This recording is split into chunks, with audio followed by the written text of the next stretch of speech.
Okay, switch the system. And now can you hear me well? Yeah. It's there. Okay, fine. Let me check.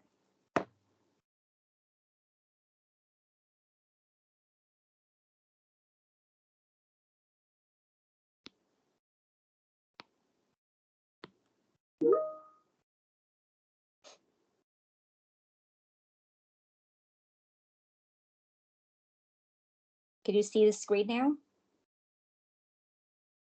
Yes. Okay, good.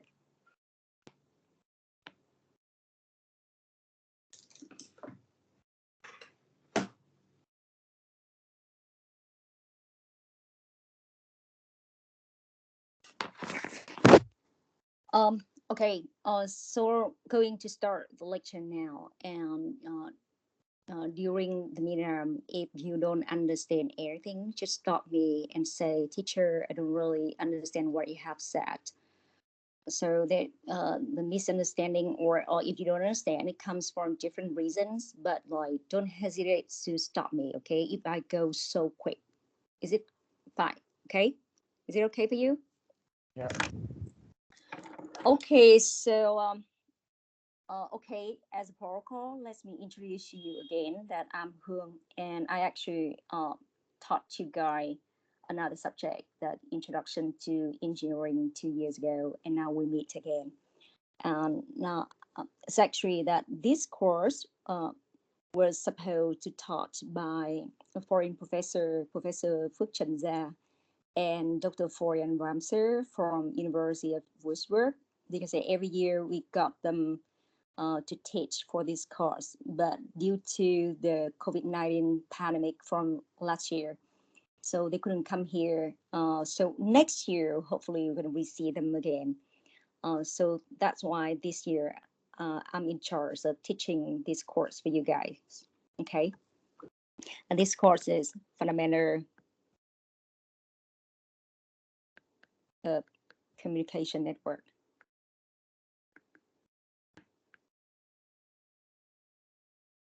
Please concentrate more in what I have said, because like we'll have mini tests. Okay, I have to remind you again.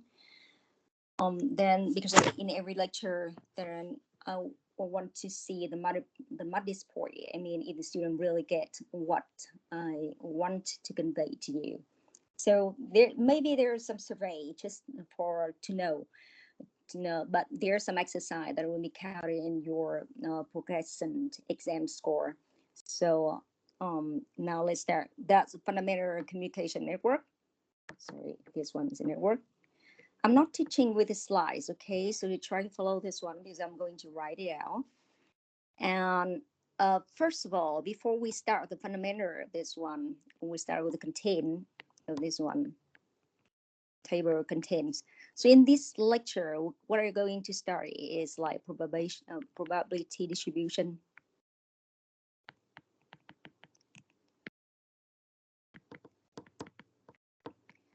We're going to study about the queuing theory. And then the routing. And finally, flow control. Okay, that's the 4 chapters that we're going to get through a bit. So I will go one by one for this one. And now, first of all, let's just start about the system overview, or the system or the network overview. What is it? Now, guys, let's say that the communications system or communication network is the network that, or the infrastructure that transmit the data or the application from the service provider to you guys as client, to us, okay? So any one of you can tell me that in reality, in your life, what type of application that you know that you're using from the internet or from the communication network? What type of application that has been sent to you and used by you daily? Can you name it? Any name? Don't hesitate. Like just name it out. Any kinds of like network services that you are using now? We are using Wi-Fi network. Wi-Fi. Okay, let me. Sorry, what happened? Wait.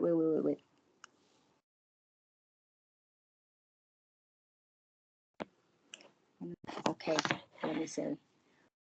Ming, so you're saying that Wi-Fi, right? Okay, what else? 4G. 4G. What else?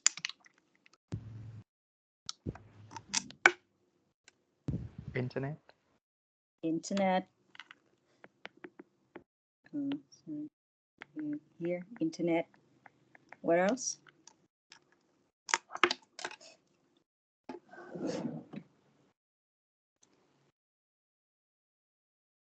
That's it?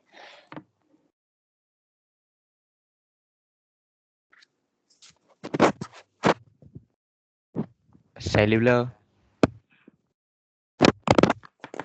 network. Okay, what else? Just like Broadband. Sorry, what? Broadband. Broadband? That's what you said, right? Broadband? Yes.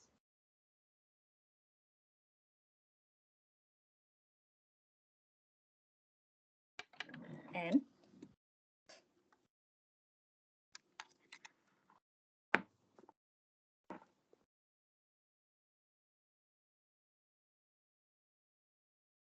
what else?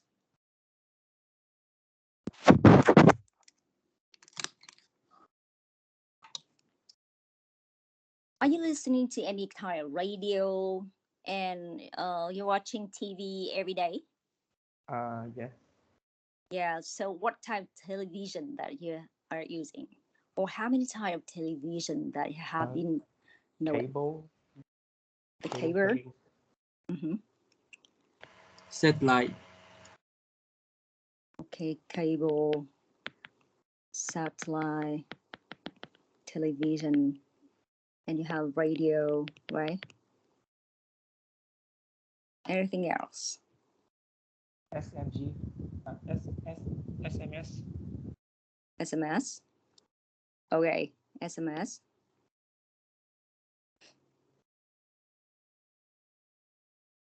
Maybe the television using analog. Analog TV, right?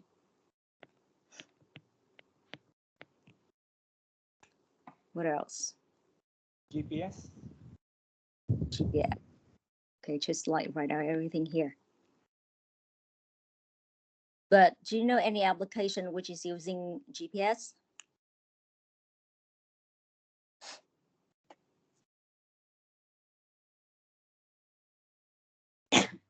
Google Map. Okay, Google Map. Okay, just like write out. It's fine. Okay. Any more name that you have in your mind?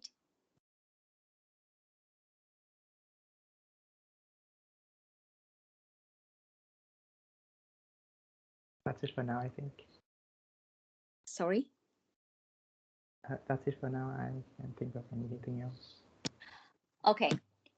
Okay, so but we already came up with quite many of different names like Wi-Fi, 4G, cellular, internet, broadband, analog cable, satellite, TV, radio, SMS, and GPS. So what are they? Of course, that all the names here are about to describe the communication network, but from different perspectives. Why I'm saying that different perspective? Because, for example, if you have Wi-Fi and 4G, okay, of course we have a Wi-Fi network, we have 4G network, but Wi-Fi and 4G is something relating to protocol. It's actually the name came from the protocol that they're using or the technology they're using. Okay. A broadband has a different meaning. Broadband, behind the broadband name, the definition here can be many things, but actually it's just like for a section of network that giving you a more a larger band in terms of like transmitting higher data speed as such. When you talk about a cable, a satellite, and analog one, you're talking about the environment, okay, the transmitting environment. Something like that. Of course, the satellite and the analog ones will be the wireless one, right? And the cable is a wired one. But it's kind of like transmitting environment that you're using. For the radio is the commercial name, like, but it in terms of transmitting environment, it's also a wireless one. But in terms of like commercial name, it's just like for the radio application, like SMS application. Okay, but SMS is not the name of the network; it's the name of the application that's being sent over a certain network, right? And everybody, of course, that now we know that GPS is also tired of the application of satellite, right? Because when you're talking about GPS, you're talking about navigation of things, and that's a satellite application one. And we all talk about internet because of course that most of us are now like using internet like for everything, like for listening to music, for watching TV or game show, either on demand or live streaming over Facebook or on demand over YouTube one. So what is the internet is? The internet is a commercial name, but underneath the definition of internet, that's the communication system, that's a computer network. Internet's actually the computer network, okay?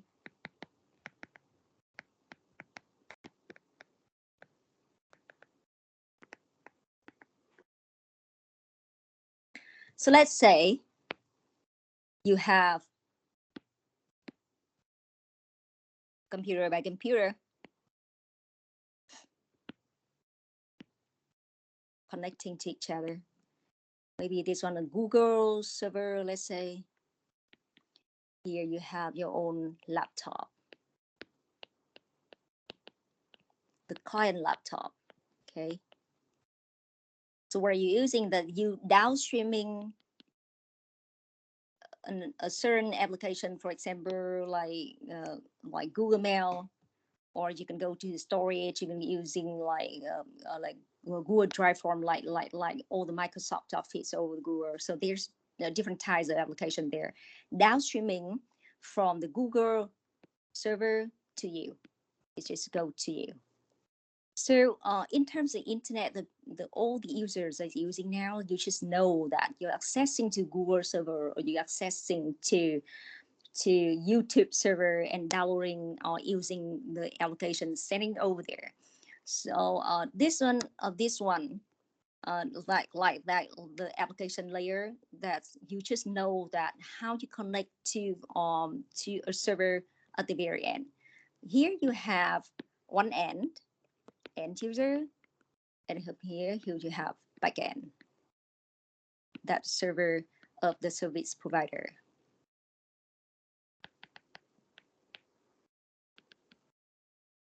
Okay, and you have you, and that's you.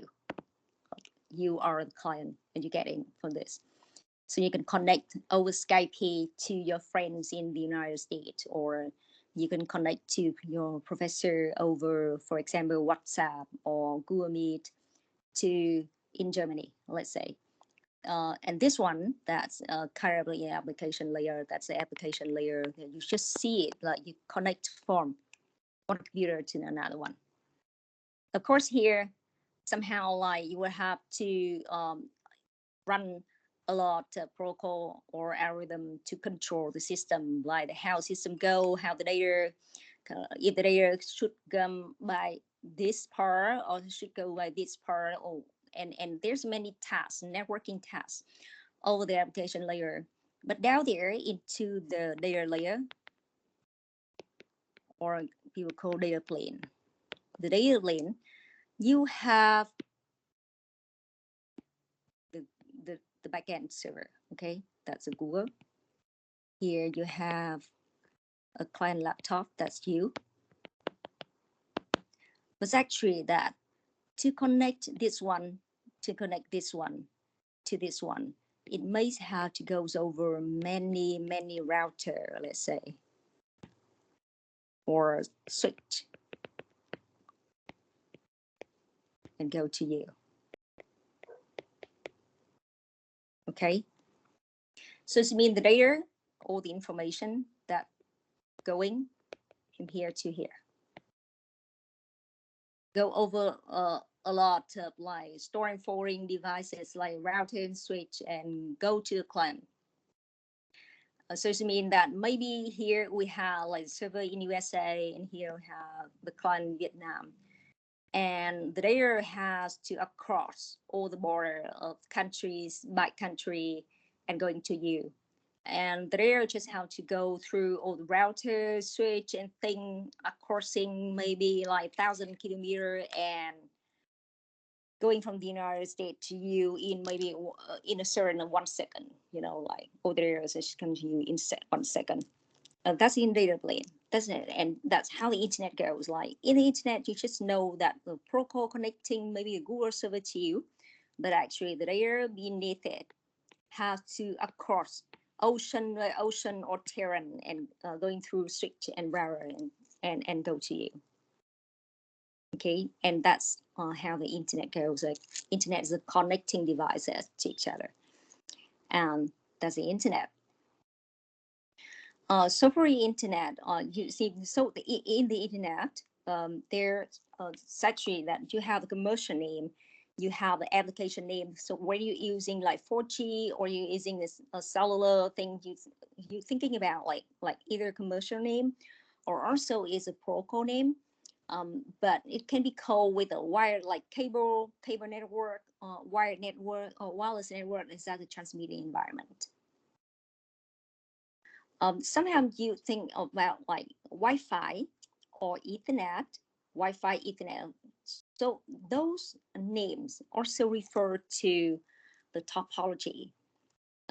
It's going to be the topology. And now have a look in the network architecture that people are using right now.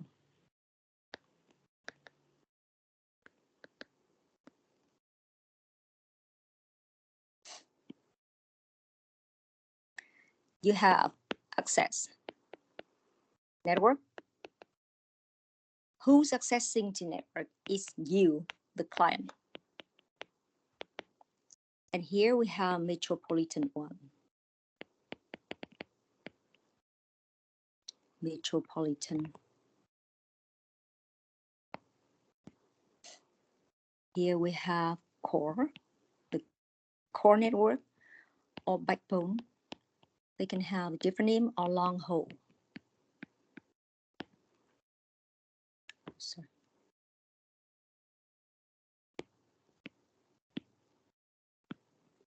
And here you have topology and mesh topology. And again, you have metropolitan one and you have access one. For example, you have Hanoi, and here we have Saigon. Okay. So where is the architecture here? You see that you go from the access network. You have the access network with the lower speed. And then you go to higher speed, that is metropolitan one. And the highest one with the highest speed. Okay, so you hear like in the access network, the topology normally start over topology. Again, the star or bus. We're not studying this one, but in the computer network, I don't know if you're taking the same class like computer network this semester, or are you going to take next semester? This is the only one. This is the only one. Okay. So the curriculum of you guys is a little bit different from the standard program. Okay, the other one is topology. Here we have star and bus topology, and in the metropolitan, it's like Hanoi is one metropolitan network. So it goes like in a ring network. Ring is the ring topology, or the short name topo. Okay. So ring network here, all the devices are connecting around the ring. And each time, like for example, this computer want to transmit the data, it have to get the token. So for the token one, if they receive the token, then it just like pass around, and whose receiver will receive will finally receive data, and then after this one finishing transmitting its own data, it'll pass the token to the next one if that one needs it. If that one doesn't need it, they pass to the next one that needs it, and so that how the ring goes. And then the data is groomed and multiplexed into the core backbone long haul networks is normally the optical fiber one. The optical fiber one, that's with mesh topology, mesh topology here. So for the mesh topology, it looks like this one. So when you study about routing, the third chapter, you'll see that how the mesh go. So normally that we're talking about the mesh. When you do a routing one, we're not do routing for star or burst topology or token or ring topology, because there's no routing there. So the routing is just matter for the mesh topology here. And the network architecture is if you want to go from end to end, like from server or from client to client and go through the server, then the system have to go in a hierarchical system. So hierarchy means that you go from the lower speed and you multiplex it. There's a definition of multiplexing. It looks like this one, this shape.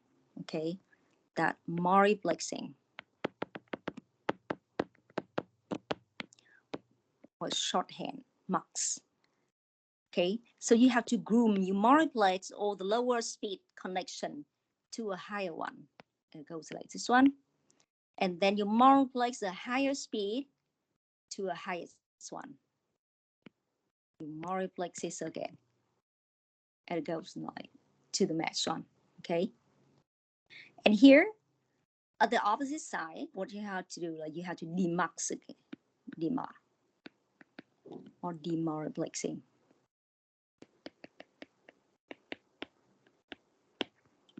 So here you have demux again.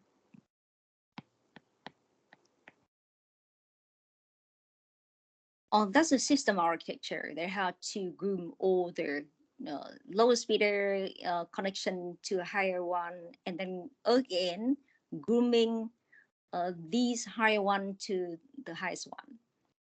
For example, in the access network here, we can have like 100 megabit per second. I would say that now is somehow like guaranteed that the access network, you can have like downloading speed around like 100 megabit per second. But before, you just talk about 1 or 10 megabit per second. But like by the time that I work like you guys, so the speed of access network just around like 100 kilobit per second or so. It's very low.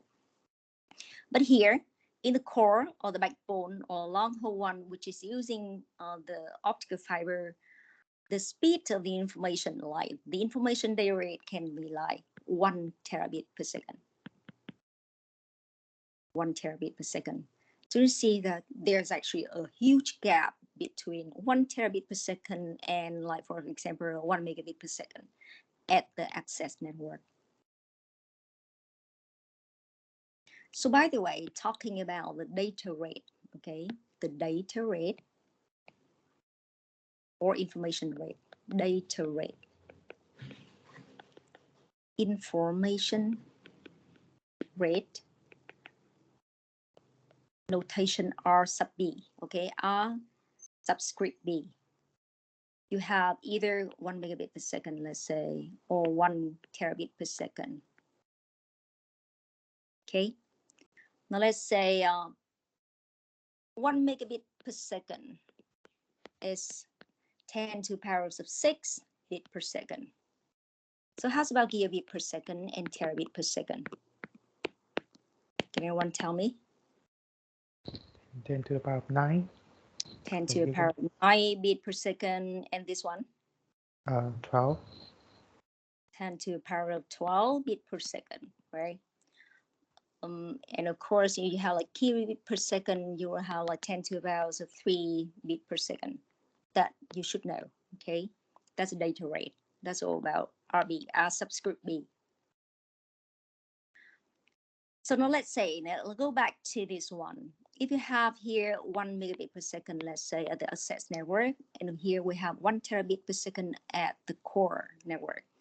For example, like if you go from Hanoi to Saigon, so the core network is an interconnecting network that connecting Hanoi and Saigon, like two biggest cities of Vietnam, in the far north and far south of Vietnam, right? So it goes over the optical network because it's grooming from Hanoi or the northern part and going to the core network and then go down south. The point is, there was a question. There was a question like, because of this one, you see that with this architecture, you see that you have to do multiplexing again, and demultiplex. And it sounds complicated. So someone would ask, like, why we don't just simply make the network like this one? Just here we have core, and it goes over into the access network immediately. So you have access, and here you have access. You eliminate all the metropolitan one. So you just simply go from the core to the access, and that's it. And you said, you see that it's actually that we're using this architecture, it sounds, looks much simpler. So why you are not using this type of architecture, but instead you have to do hierarchy with different hierarchies? It looks complicated. The point is, do you see that any problem if we go from 1 gigabit per second to, let's say, 1 megabit per second? Now let's take 1 or 2 minutes to reflect everything by yourself. Like, how do you imagine a system? If, for example, like I'm using the optical fiber in the core network, and want to do that, I just lead the fiber core to a very end, like with the very end premise, the last premise, the last miles of the network, going directly to the access network, and just simply going to you, client. What can be a problem if I'm deploying such architecture? Now just take like 1 or 2 minutes to reflect everything by yourself.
Okay.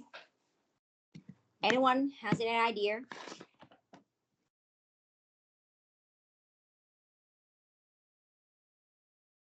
What could be a problem if we deploy such architecture?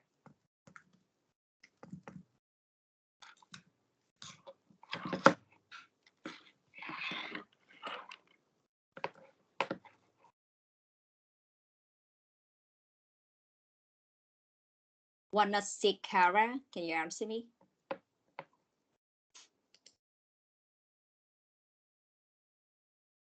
Do you guys hear me? Yes, ma'am. Yeah, We can hear. well. Yes. Okay.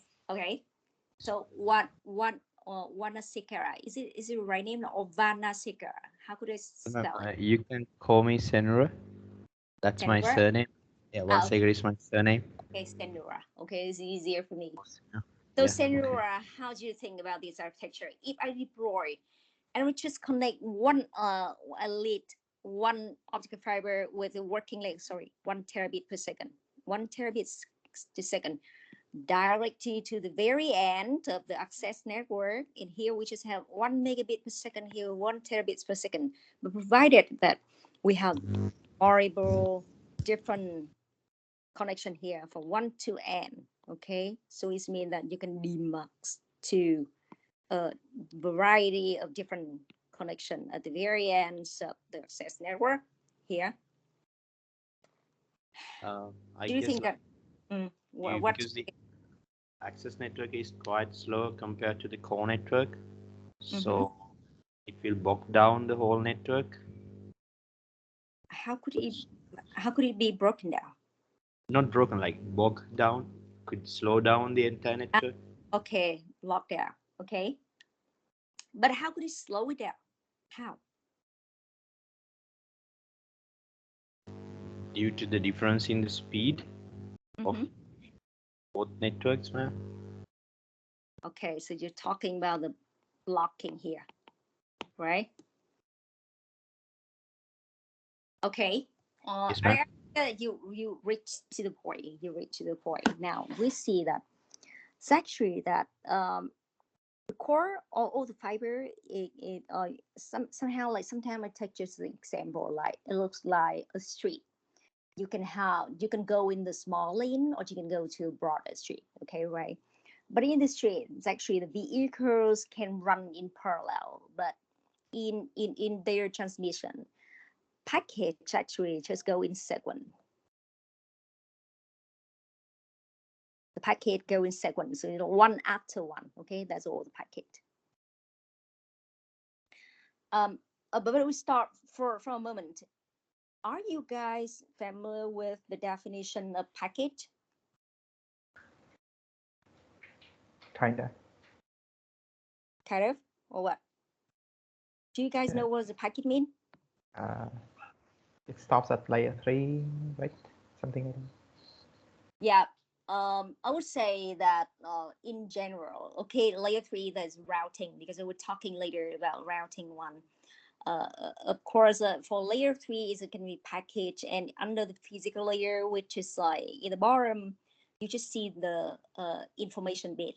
But in general, we just imagine that we're sending information in packet 1. So a packet is, of course, a packed information. Inside there's a different digit, something like 001. Of course, like it being a bit, so you just have bit 1 or 0. So it can have different size or packet size, so let's say size. And if you're sending information that's going to payload, it means that the content of the information. But to send the packet over the internet or the network, you need to have kind of a header. So it looks it's similar to like if you want to send a mail, a written mail, okay, in the handwriting mail one, then you have to put your paper mail into an envelope. So the envelope can be called the header 1, and the email, the mail inside is the payload 1. So it means in order to send a content of the mail, then you have to put into the envelope and put a stamp on it. So those one are the header, and the information itself is called payload, and there's a packet. Okay, so the packets have different size. So the packets have different. It can be counted in bit, but in general, the bytes, right? So you know that 1 byte is equal to how many bits? How many? 8 bits. 8 bits, right? So 1 byte is equal to 8 bits, and the package normally that can the package normally that can have a unit in byte. How many bytes? But if it's written in bit is also okay. Right? Okay. Package. So you have like the package which is going like this one.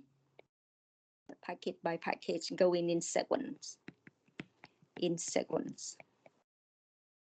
Now let's say like please imagine like for example that if you riding a motorbike in a highway with 100 kilometers per hour, and at the very end at the toll-free gate you just have to switch it to small lane going to 10 different villages, right?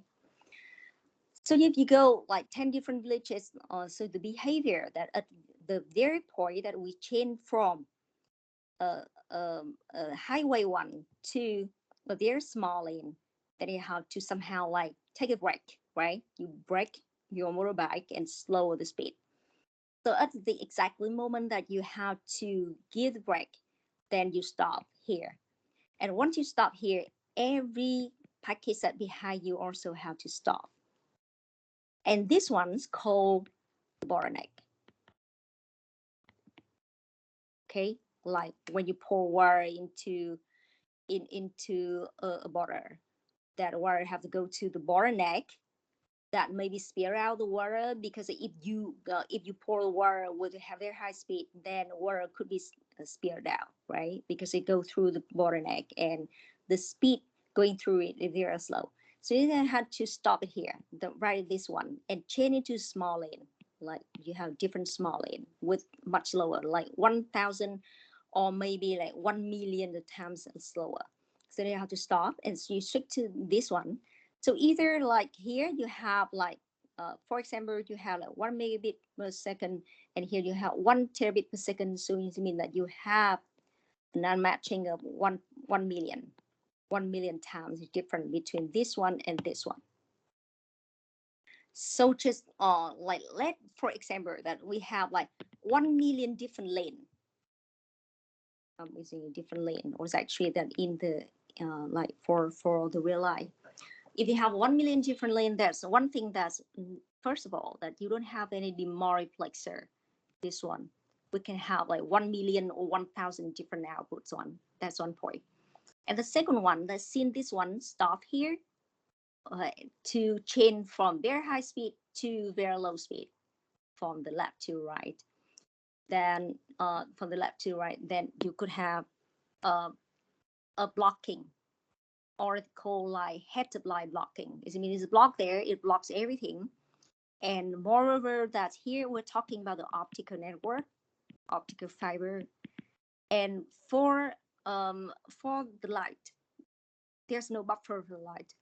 In the electronic domain, you can buffer all the package in the buffer. But if you're talking about the optical fiber, that there's no certain buffer. They're using a very special types of cable, okay, that circulate the light inside it. So you mean the information is just circulate around a certain like cycle here. They have loop, like the fiber here, and before it's getting out is getting looped inside. It's just getting looped inside.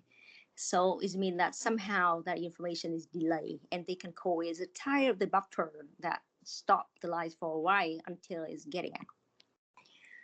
So that's why, for that reason, that people don't use such an architecture, like going to from their high speed to their slow speed.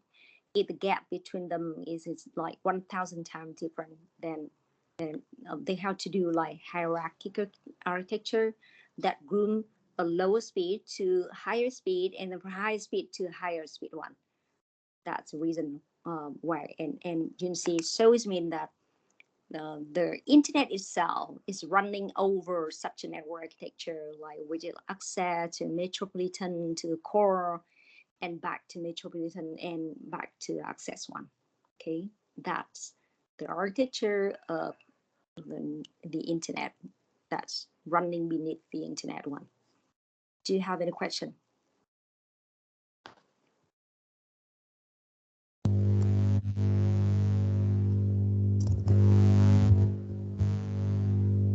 One, okay. So we go again. So keep in mind that that's the architecture of this one. Now just take some review, some definition. Okay, we have mesh, we have like metropolitan, we have access network. We're talking about data rate and talking about packet. Look at this one. When we do such a like in every internet or network architecture, like computer network, people always talking about delay. Okay, so the delay one,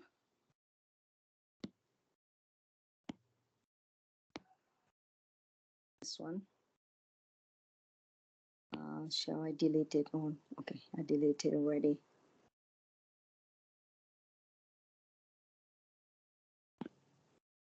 Now talking about end-to-end delay. End-to-end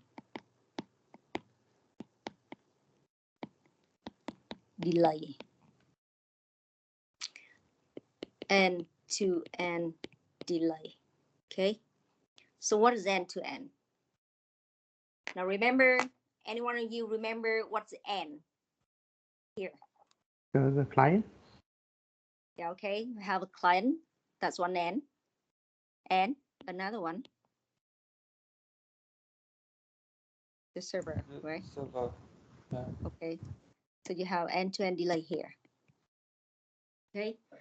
So end-to-end delays mean that all the tower delays are going from one end to another one to transmit or to convey the service from any type of server back to you, or from if you have two clients like interacting with each other like Skype, we're talking about like two Skype client. Of course, they have to go over the Skype server, but in that case, we have one client at one end and another client at another end. Okay, so it's midnight. If we're using YouTube, for example, service, so the backend is the YouTube server and another side is you. But if you're talking about like using Skype, so two end is you and your friend. Okay. So end-to-end delay, but sometimes like end-to-end delay can be defined at, for example, the two end of the mesh. This one. So end-to-end can be like, for example, you can have a mesh network, a core network, because it's a fiber interconnecting each other. So here, for example, you have the gateway that split you to like metro one, that's a metropolitan one, and here you have metropolitan one, metropolitan, and here you have two ends of the mesh. So sometimes like end-to-end delay, it really depends on how you define it. End-to-end delay can be like this one. Okay, so it goes from the gateways of the mesh to another gateway of the two end. Right. So in that case, you just consider only the core network, and in the core network, just consider what's going to be the edge of the network. You're talking about the two edge network, edge device. So then you're connecting this one with this one, for example. Okay. So end-to-end delay is one of the most important parameter in the network. It's really important because the point is like you want to transmit a service from one end to another end. People really cares about like how long it goes, right? For example, like I'm talking over Skype with my friends, and of course that what I'm expecting that when I talk like, hey, how are you, to her, and she's supposed to respond to me after a single second, like, hey, hi back.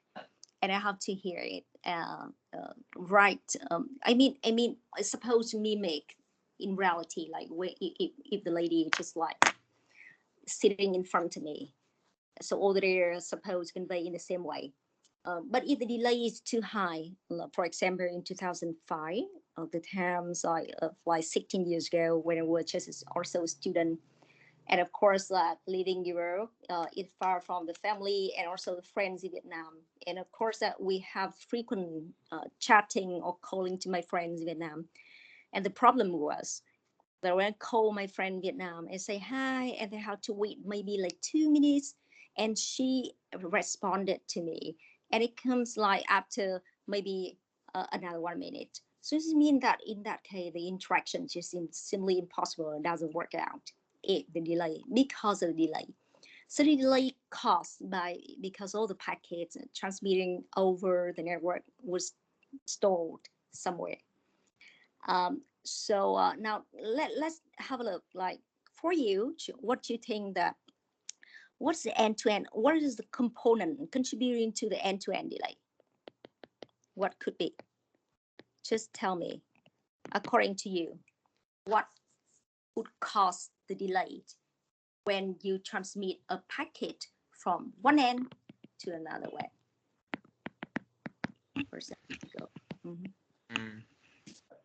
Maybe from the physical transmission line.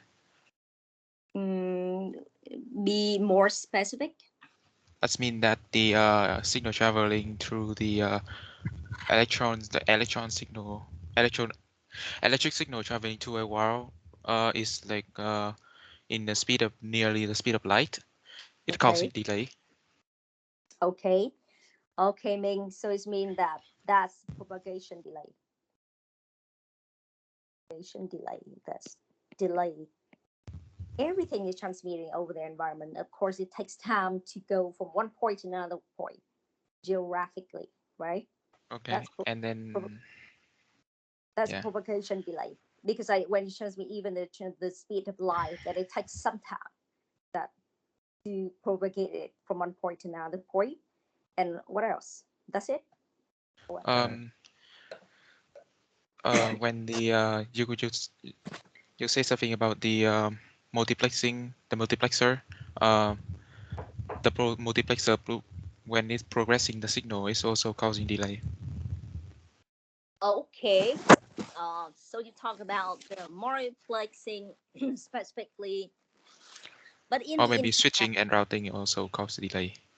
Yeah. Okay. Now let's say that you have node, that you have router, or maybe you have switch here. Why I name it a different one, because you can use a router or layer 3 switch, or demultiplexers, or let's say any type of like component, electronics component, or even the optical components in the network that cause delay.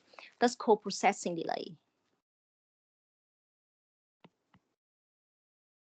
Okay, because when the packets like go from one point to another point, like it crosses over this node, right? It takes time. Like even when you open the door and you walk by the door, that it takes some time just to walk by the door. And here you even have a more serious problem, because when the packets come, maybe it hasn't been served yet. It's have to wait. Like for example, you go to the McDonald's or the KFC, then you see the long light up before you, and you have to wait in the line until your turn. You have to wait until you are serviced, right? So in the same way, packet go to a router, and the router is busy in serving the other packet.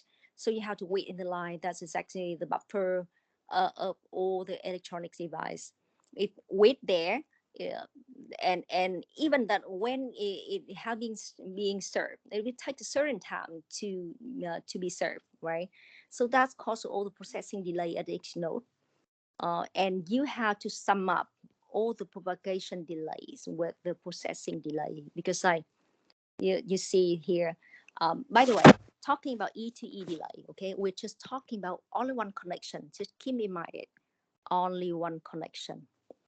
That's one connection only. Of course, in the mesh network or in network, you can have different connection.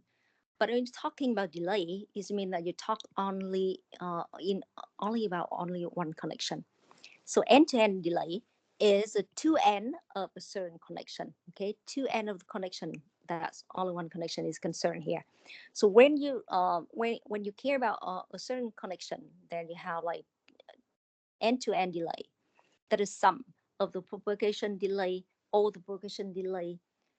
So it means that you go from here and you go one hop to another one and to another one. You have to carry in all the propagation delay in those hops, and you have to count in all the processing delay, and finally you have an end-to-end delay. Okay.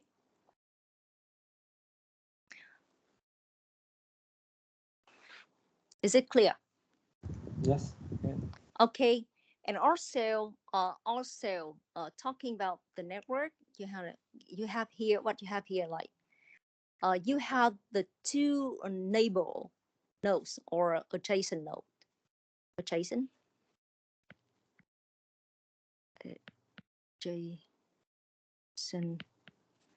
or the neighbor one.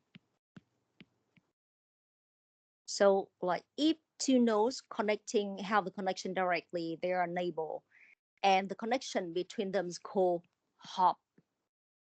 One hop. Okay. And the whole path here, if you have the whole path here, like going from end to end, going over the multiple hops, you have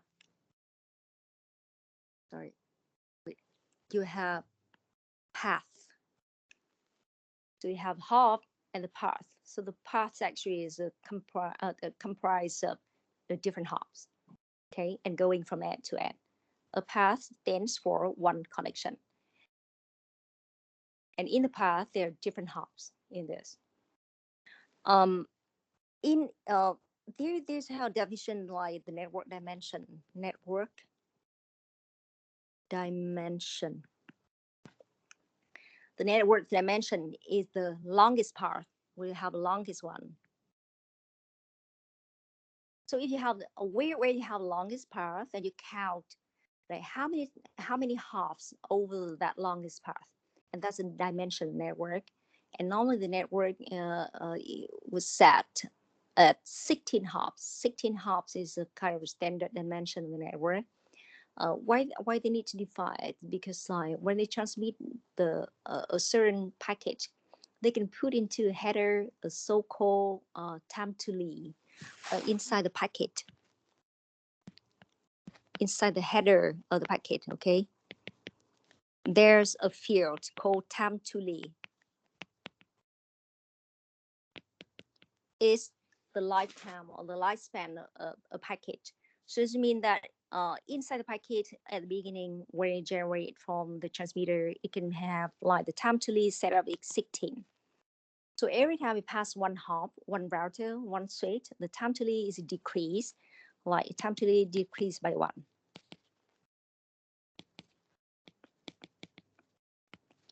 Every time it just decreased by 1. So when the time to leave reached to 0, so and the packet hasn't come to the receiver yet, so in that case, that packet will be discarded. You know, because somehow the network consider that packet got lost somewhere, couldn't go to, because 16 is the longest part. Longest part means that over the 16 hops, the packet is supposed to get to the very end of the client receiver. But if after 16, it hasn't come to receiver, then it will be discarded because it is looped somewhere inside the network. So that's why they put the network dimension like for the time to leave of each packet. And up to now, is it clear for you? Yes. Okay. Okay. So now you get to know more about the router, the hop, the packet, time to leave, and the network dimension, the hop, and the path. Let me say what else. Now we're talking about data rate, and okay, now we're talking again more about like end-to-end delay. Now end-to-end delay is a sum of all the propagation delay and the processing delay. Of course that how many hops that you have in the path, that you have to calculate as the corresponding propagation delays according to each hop. Okay, and you have to calculate all the processing delay corresponding to each node. Okay, so the processing delay different from one node can be different from one node to another one. You see that each node here causes one processing delay. So if they are all the same, then you just need to calculate processing delay in one node and you just sum up or multiply with the number of nodes. But if they are different, then you have to calculate the processing delay of each node itself, and it really depends on this service speed or the buffer size of the node. And for propagation delay, you have to calculate based on each hop here. You have each hop here, then you have to calculate the propagation delay. Now, anyone of you can tell me, how could you calculate the propagation delay? Propagation delay words could be the equation. We set T prop, meaning standing for propagation delay. What could be the equation?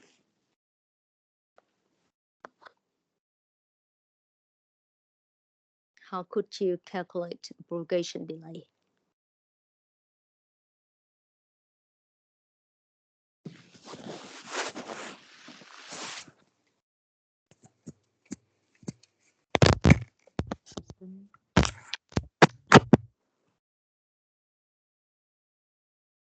Anyone who has an idea?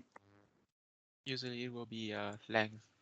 It will be a distance divided by the propagation speed used. In this case, it will be for fiber optics cable, it will be the speed of light. Okay, so how I mean you also saying that the distance divided propagation speed, right? For this one, okay, suppose that each hop has the distance of d kilometer, for example, right? So here you have d, the very standard notation for distance, right? D kilometer, let's say, and propagation speed is velocity, right? That's actually the velocity. Is it right? So the velocity here is equal to actually that is equal to c over n, with n is refractive index of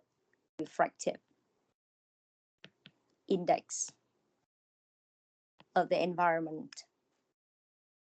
So c of course here c is speed of light.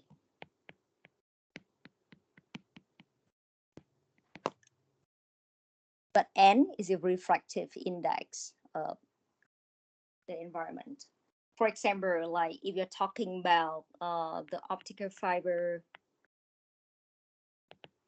so the speed at the end, the refractive index can be like 1.1, let's say, or less than 1.1. Okay, if you have like coaxial fiber, you can have like n equal to 1.3. So it means that when you want to calculate the distance, this important formula, because probably that it happened in the exam and a lot of exercise, it happened that way, that you have to calculate the end-to-end delay or maybe some sub-delay. But overall, that you have to know that you have to take the distance divided by the velocity, with the velocity the c over n. So it means that if there's no assumption in terms of refractive index, then you can assume that the velocity is equal to speed of light, right? With a 3 multiplied with 10 to the power of 8 meter. But otherwise, if the refractive index is given, then you have to calculate the velocity, which is equal to say c over n. So remember, in that case, T propagation is c over n, right? And and overall you have a d over that velocity. So you have notation here, some you have to remember, n, c, and d. Okay.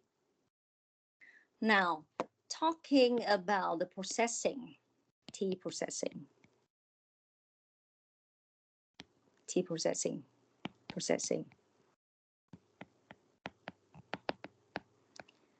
processing time or processing delay. This one is hasn't been defined yet. To calculate this one, we have to study the queuing theory first. Once you study queuing theory, then you can go back to calculate the processing time, this one, okay? But just announce for you in advance that for the next chapter that we have to study, and we'll know that the way to calculate the processing time of the package that goes in the certain router and gets out from the certain router. So for example, you have the router here, and you have the ingress, and here you have the egress.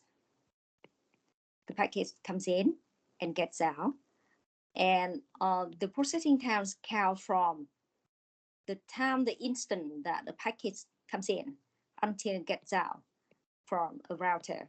That's processing time of that one. Okay, then it gets out, and that's a processing time of this one, of router. But we also have to take into account this one. Now, for example, you have here the transmitter, TX, and here you have the laptop of your own. It's called receiver, or the client, or the shorthand that RX. Okay, you have shorthand TX. It goes over a different router.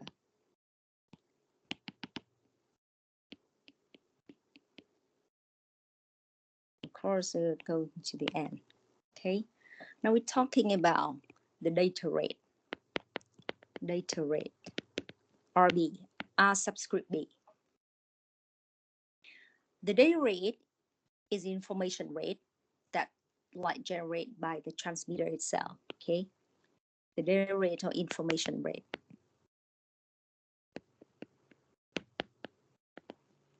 R sub B is generated by the transmitter itself. The point is, every package has a certain length, for example, L. Okay, but so it's supposed to be generated from the transmitter going to the fiber core, or to the fiber, and it's supposed to get out the transmitter and go into the transmission environment. That's the one. So it looks like a train with different cars, with different weight, you know. For the whole long train getting out from the train station, it takes time because it goes one by one. Like at the beginning, it's just like totally inside, and at a certain time, it's just half outside, inside, and at a certain time, it gets out totally. So it takes time to transmit that packet from the transmitter out to the optical fiber or the coaxial fiber. And that time is called TF, or frame time. Frame or package are the same, okay? Frame or packet are the same, the frame. That's the time or the delay to transmit one frame completely out the transmitter. It takes time. So if you have TF and you want to calculate it, and you know that the packet size is L, packet size, of course, it can be in bits or byte. It can be in bits and bytes. So what's supposed to be here? To calculate TF, TF is the time that transmit one packet totally out of the generator. So how could we calculate the TF one?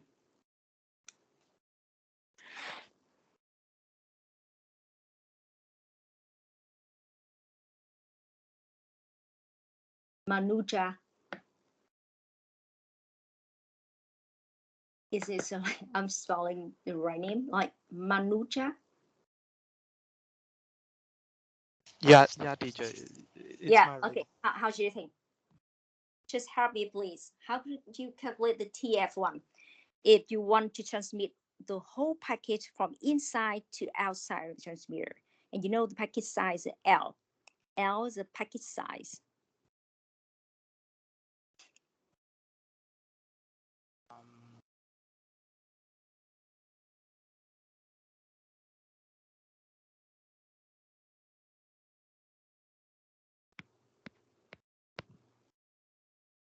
How do you think?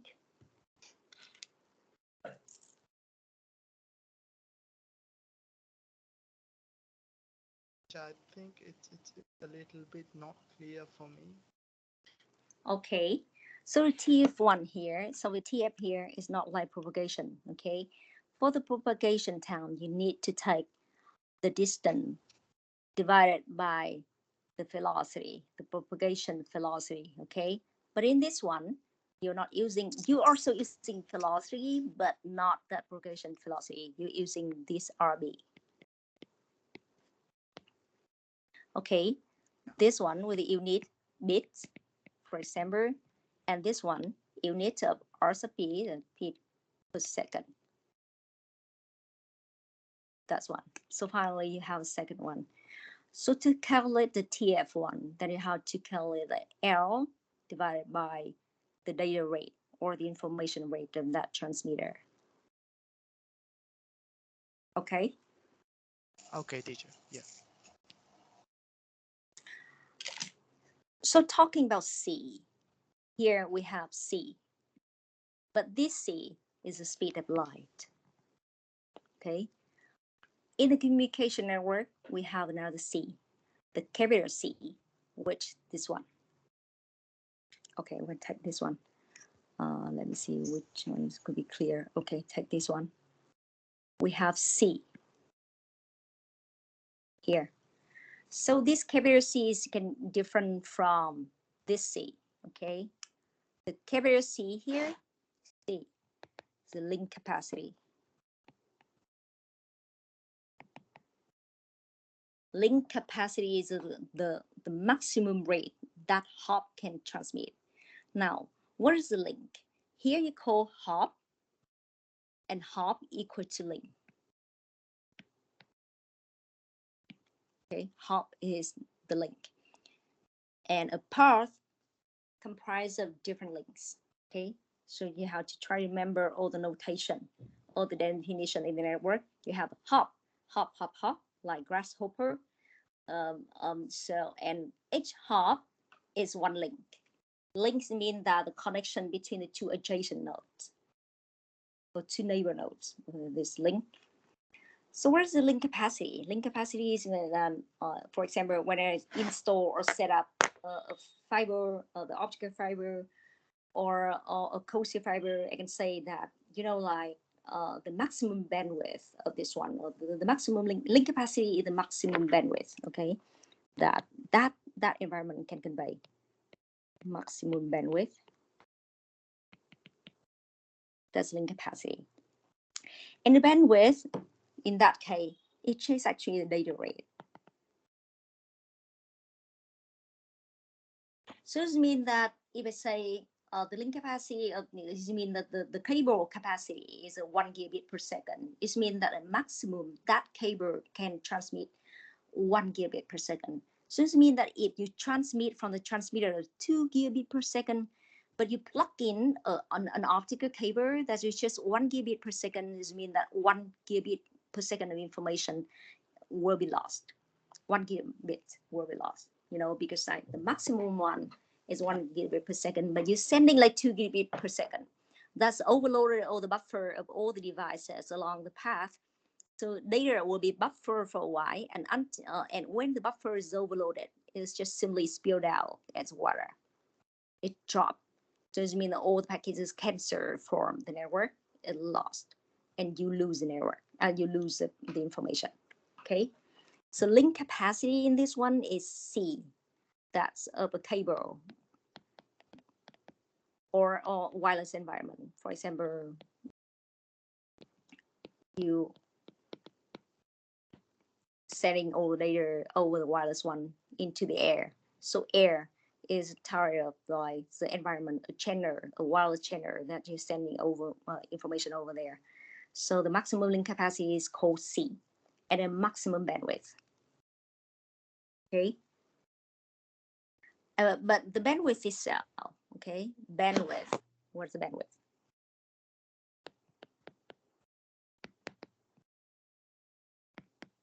Shorthand, BW. Now again, what is the bandwidth?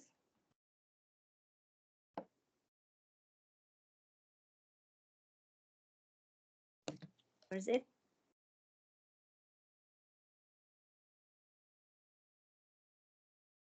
So bandwidth is data rate, right?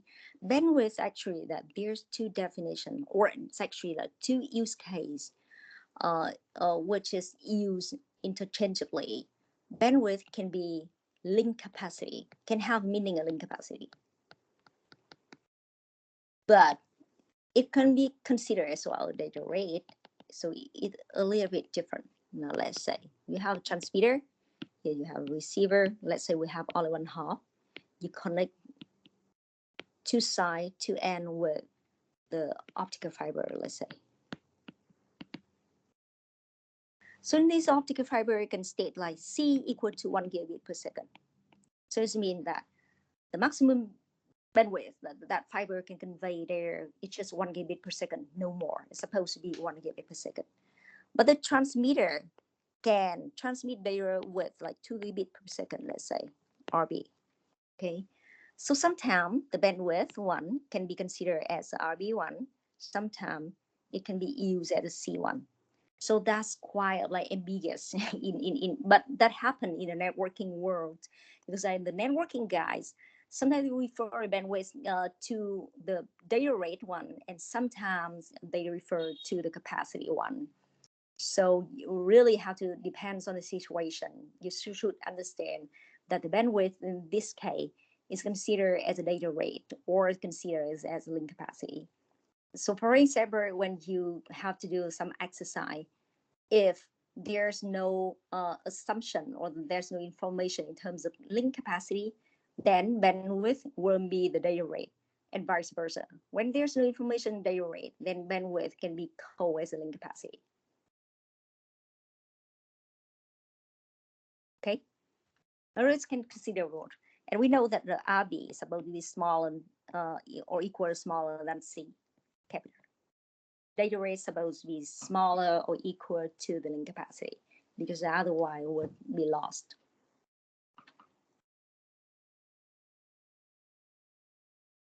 Teacher. Yep. I see that the data rate here is sometimes called that throughput instead of bandwidth. Okay, throughput is a little bit different. Okay, throughput is a little bit different. For example, you have a device, you have the input one, you have the output one. The data rate that's RB, okay, that's input going to some devices, for example, router or some your PC. But it's getting out with the RB pram, RB pram, with B pram smaller than RB. There's of course no situation that are RB pram larger than RB, but usually it's smaller. So the throughput in that case is they call that the throughput, because the throughput is something's getting through. Throughput is something smaller than the original one. You see that at the beginning you're sending an RB, but since due to some problem, the packets are dropped. Maybe it dropped here, right at the interface. If you don't have a good configuration, then it just drop the data dramatically at this interface, or it go inside and it is processing inside this one. It drops somewhere, okay? Or because of the system that cannot process that well, so just drop the packet and drop the information. So when the information gets through to that such a certain device, it gets something called RB pram, and RB pram is smaller than RB, and that's the throughput. Okay, thank you. Got it. Okay. So you have link capacity, you have RB, and you have this bandwidth can be sometimes you understand as a data rate, sometimes you understand as link capacity. So it really depends. But in general, if there's no mention in terms of link capacity or data rate, you suppose that the RB is supposed to be equal than link capacity, because otherwise doesn't make sense. If you configure a system which is RB larger than C, then you have like the unbalance inside the network. That is so normally that people just have like the data rate smaller or equal or much smaller than the data rate. especially now. If you measure the data center net number, let's say, you see that most of the service provider now have the so-called like over provisioning. The situation is called over provisioning. Over provisioning means that you buy and set up a very high speed cable fiber. But what actually, when you deploy all the application, so those applications just have much slower, more smaller rate, data rate. So this smaller data rate,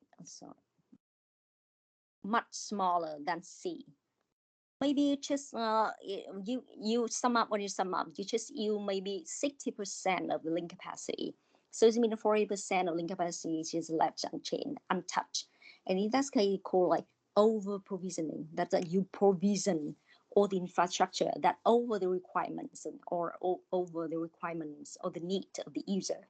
Okay, so you over provisioning, and vice versa, you will have under provisioning. But under provisioning just happen maybe in a certain case, for example, in the New Year's Eve. In New Year's Eve, where everybody just want to get touch with all the family member and relative, they're making a phone call and things at the same time. In the midnight, when the bell like ding dong like 12, so everybody just want to hook off the phone and call to relative, parents, and daughter and sons, say wishing for a happy new year. So in that case, you may overload the whole network because it's designed. Maybe like, for example, like Hanoi have 8.5 million inhabitants. If those inhabitants just making phone call inside Hanoi at the same time at midnight of New Year's Eve, where maybe the Finavita phone or mobile phone or Viettel just designed to serve maybe 2 million at the same time, connection at the same time, no more. So if like 8.5 of you have 8.5 people, of course, like for example, if you have 5 million people making a phone call, that's just like offloading, bombarding to network, and in that case you have a like service denier, because like that's such a network just can offer no more than 2 millions of connection, but you're asking for 5 millions connection, that's impossible. So you deny 3 millions connection, so that's a denier of service. So in that case, if there's no assumption of information in the exercise, you just understand that either, so in that case, you have a data rate equal to link capacity. For example, if you don't have any data rate generated by the transmitter, but you have the cable which state that the link capacity is 10 gigabit per second, let's say, then you can assume that the data rate of the transmitter is a 10 gigabit per second. Okay. We have 15 minutes break, and then we'll go back again. Okay.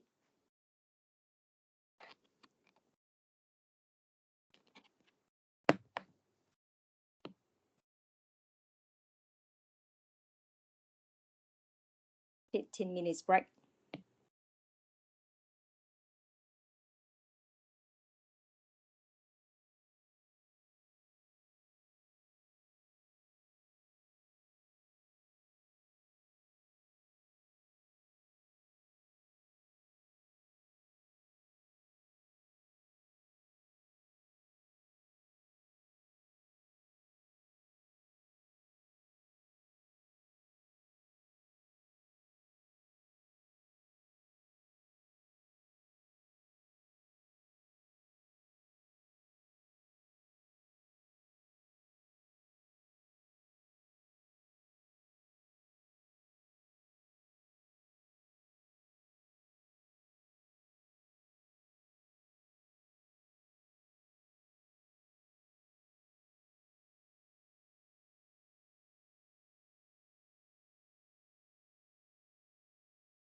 Okay, are we back? Everybody's back? Yeah. Okay. Okay, so continue. So we have discussed about system overview, what is computer network, and as such. Now we go to what's the motivation, what is the benefit, the motivation of this course, okay? This course is fundamentals communication work. So what is the motivation of this one? So this one, the course bring you a certain way to analyze a network in advance, okay, by system modeling.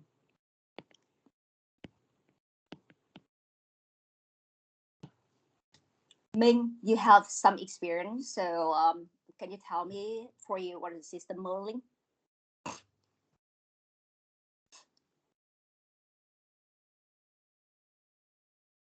Minh, Ngọc Minh. System modeling is like in the communication system modeling. Yeah, but what's modeling for you? Okay, modeling is like building like a backbone, having understanding about the backbone of a system and how things work and how things communicate and things like cascading each other to creating a complete system. Yeah, okay. I know that why you explain the system modeling that way. Now we go into from one point to another one. For this course, it brings you a certain way to have that system modeling. Is that you model a system in such a way, but for what? The point with system modeling, you will be able to analyze the performance of a real system in advance. So it means that, of course, being engineer, right? Engineer, you're supposed to design a system.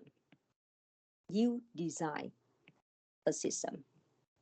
For example, later on, if you're going to be the Viettel or Vinaphone or mobile phone engineer, you're working in the industry, then your boss will tell you that, can you guys design, develop, and deploy a new network, maybe to a new area, like in Cao Bằng or in some mountainous highland, okay? Because now you know that's actually that the communication network normally they don't set up in the very mountainous or some highland where you have a rare population, and it's very difficult to set up all the communication network there.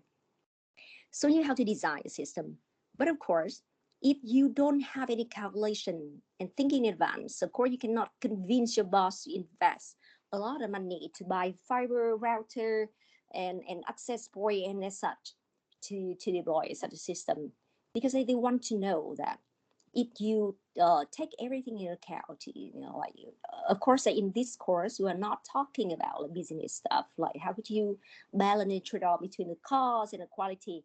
We're just talking about the quality. So meeting the quality of sending service, they just want to know, okay, if you know the way how to calculate it, and based on the population there, and find the way out, the appropriate way to calculate that how much you should investigate in the infrastructure, like what type of cable that you should buy, what type of station you should buy, what is the capacity of the network, and what is the capacity of each certain link. And was the day is going to be data rate, and how long you should set up, install the two adjacent nodes, as such and as such.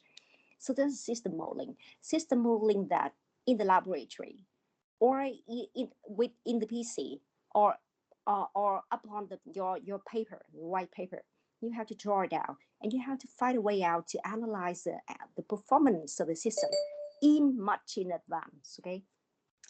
By the way, I have to interrupt you because I will have a meeting. They're quite important meeting at 2:30. I will try to manage it. So let me see. There will be a certain time that we give you some exercise and we'll go and back and forth between the two. Okay. Because we are also like have a meeting over Microsoft Teams, so it's hard for me to, because I cannot keep two meetings at the same time. Now let's have a look before we go into exercise. We have system modeling, and the system modeling is a way that you design and you mimic a real system. Okay, somehow like mimic a real system.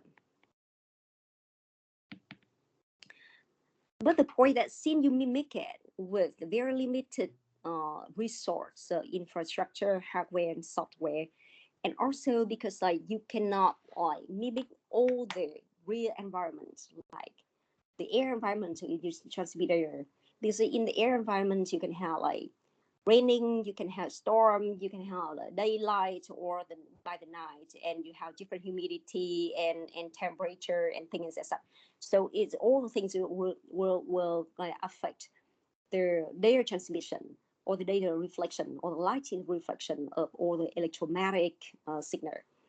So it means that for system modeling, it tries to mimic, first of all, mimic the real system, but also the second one, like you have to try to limit, you have to abstract it, make it abstract. Yeah. Why? Because like, or you try to simulate the system or the environment. But since you simulate it, it's not 100% reflect the right one. Okay. Sorry. But somehow like you make things simple.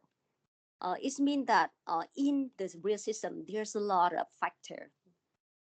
There's including like controllable factor and uncontrollable factor. But what you do, like you model a system and you just take the most important factor into account. Okay, you take only one, a few most important factor that you take into account, because like you want to know that when those factors are changed, then how could it affect to the system performance and operation. The other part, you just simply don't care. You assume that maybe it's just like fixed in a certain price, or you just simply ignore it. Because if you take everything into account, that's is going to be very complicated, and it is even like impossible for you to simulate the real environment with a lot of different fluctuating factor. So that's modeling.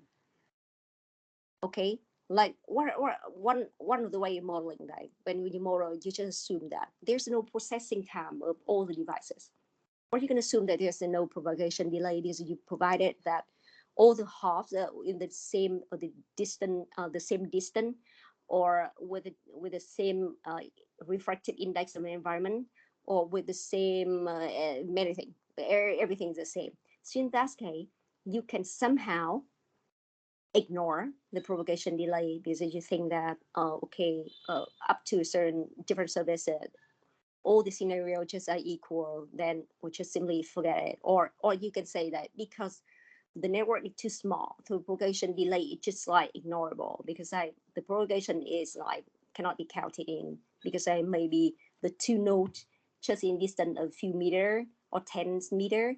So it doesn't make any sense if you care about propagation between those two nodes in the speed of light. So in that case, you somehow you make things simple, okay, and you focus in only noticeable parameter. Okay, that's system modeling.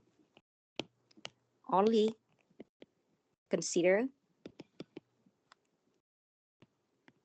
important factor. Even in system modeling, you can assume that there's no raining in that case. So you design something just in the clear day, not the raining day, for example. That's a system modeling. Okay, and the system modeling can be implemented in system modeling. Can be implemented in two ways. So mathematical model, or simulation model. So simulation or emulation or test bed.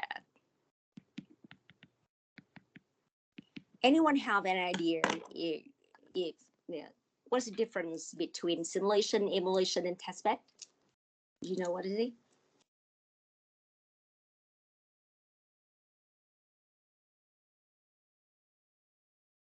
Simulation that you already know.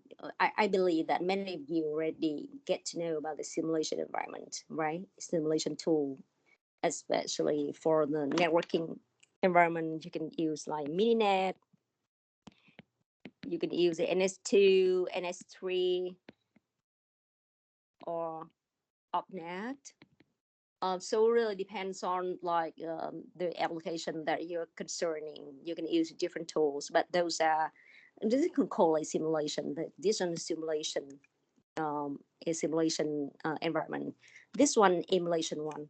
So different, like simulation is you simulate thing and you simulate all the discrete event that, and you let those events interact to each other, and it outputs to a certain performance of the network. For the emulation one, this Mininet is emulation one. Emulation one is something you code in the virtual environment. When you move the code to real hardware, then it will work. For simulation, it's not. But Mininet, like for example, like emulation tool, that if you code something in the router or in the switch, then you can just simply take that code, install it to a real hardware like a router, then it works in the same way. That's the idea of the emulation. And the testbed is a real one, but in a small scale network. Small scale network. For example, a real network can comprise like 100 nodes, but in a small scale, you just have to emulate the server, the client, and something in between, like the internet. You can use a certain, for example, you have a server here, which one PC, the testbed. You have laptop that's standing for the client, and maybe in between, you using some computer with a PC that connect with the coaxial fiber to each other. And here you can use Mininet. Here Mininet, you can emulate the whole mesh network like this one. So the data, which is going to a real PC, your PC going to the card, the interface here, going through the virtual network inside and getting out. So in that case, it's a small testbed. So in that case, you emulate the real system with one server, one backend, one front end, and a whole internet network here. You emulate it. So the testbed involves in like a physical hardware, all things that you connect to each other, and that's the system modeling. So in this lecture that we're just working in a mathematical model, but you know that this course also have laboratory work, right? Do you have the laboratory work for this course? No. Yeah. No. So in the laboratory work, you have to do emulation with a Mininet one. I think so. Emulation with a Mininet. And so it means you practice both. You will see that how. So in lecture, what I'm going to teach you, it's just like some motor calculated mathematically, but because in mathematics, so it's I would say with a mathematical motor, you have to simplify a lot of factor. Otherwise, you cannot calculate it because it's too over complicated to form a mathematical equation to emulate system channel and things as such. So when you have a simple scenario, people would use mathematical motor. But in general now, we take many different factors into account. So this one, simulation, emulation, and testbed tool or modeling is very popular really in the lab work now. No one really uses mathematical model, but instead of that, we're using simulation model where you can develop all the algorithm and solution and you let it go, let it run, and measure how the outputs of the system should be. So the system modeling helps this one. So the benefit of system modeling. Benefits. of system modeling. What is the benefit of system modeling? Now you have a real system and you have to model it, right? After model it, then you have to analyze it. Model, analyze it by a simulation or something. And you go to phase of evaluation. Comparison also set. It goes to the result, system result, or performance.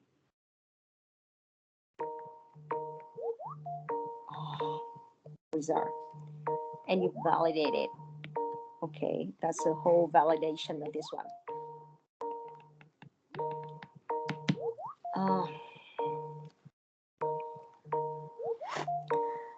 Okay, so when you model this and you put it into simulation and you evaluate, you design a system and you model and you design and you evaluate the whole solution. If the solution, if the result which just go out not good, then you have to come back to redesign the system.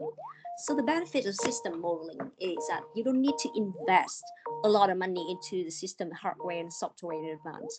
So instead of it, what you can do, So instead of this, what you can do is that you design maybe over the simulation tool, okay? You design it, you let it go, let the whole system run in the virtual world. Then it comes out to a certain output and you can check if those outputs are okay. If it's not okay, then you have to go back to redesign the system.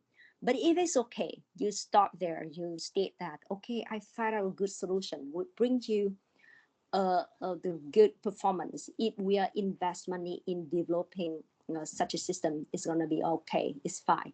So system modeling is like that. But of course, when you measure the performance, it doesn't reflect 100% of the real result or the real performance when you deploy in real field. It happens everywhere. So that's why when you do modeling, but since you simplify a lot of factors and constraints in the modeling, then of course when you measure it, you measure a certain performance, you prove that it's good. But then you have to develop into real world, and once the real engineer deploy all the solution in real world, then you have to remeasure again and see that how the performance is really is. And then they keep improving for the real system. But of course, that for the first time, when you evaluate by modeling, you can much in advance predict that if such a system is okay or not. And once it's okay, you deploy it, and still you have to improve. So the conclusion or the bottom line is modeling is a good way, but it doesn't guarantee that 100% of the performance is going to get in real field. Okay. And when you want to measure this one, then the the system parameter that you want to measure could be the time taken by the system to serve a request or a packet. Okay, just mean that when a packet or request arrives to such a system, that then we want to know about that, how much longer we have to wait until that request or packet gets out of the system. So that's all the service time, or the waiting time, the packet or the request have to wait inside such a system, okay? And it also corresponds to the response times of the system. The response time, okay? And it responds to the time of a request, waiting in such a system. And we also care about the buffer size. The buffer size, or the size of the queuing, or the queuing, or the size of the queue. The queue is mean that, or the buffer inside the system. So when you design, you have to choose that, okay, what's going to be the queue of a certain product. Every product needs some electronics buffer, okay? So it means that it requires a certain amount of RAM, you know, and then we also care about throughput, what's getting through such a device, and cost and as such, okay? Those are the parameter relating to space and time, and others parameter relating to the evaluation of the system performance. Okay. So now we start with 5 or 10 minutes. I can give you 10 minutes so you have more time to think, okay? We start a test, a mini test, to see that if you remember something about what I have said, okay? So you go into the chat box and I will post a link there. You immediately go to the link, fill in the form, do the multiple choice one, because that's the first mini test, so it's very simple, but you think hard before you click it, okay? And then you write down the name and submit it. Is it clear for you now before we start? Yes. Okay.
Excuse me.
Hello, could you hear me now? Hello? Yes. Yes.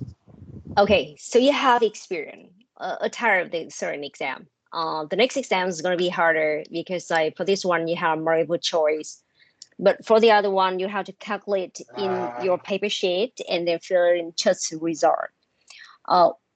At the beginning, actually, that what I did is that I let you guys see the solution, so then you have time to reflect in what I have done. But since many of you after, because I maybe like the first guy who submitted will just like take a snapshot of the solution and send it over to the other guy who's doing the exam. So that's why I have to close the solution that you won't see it anymore.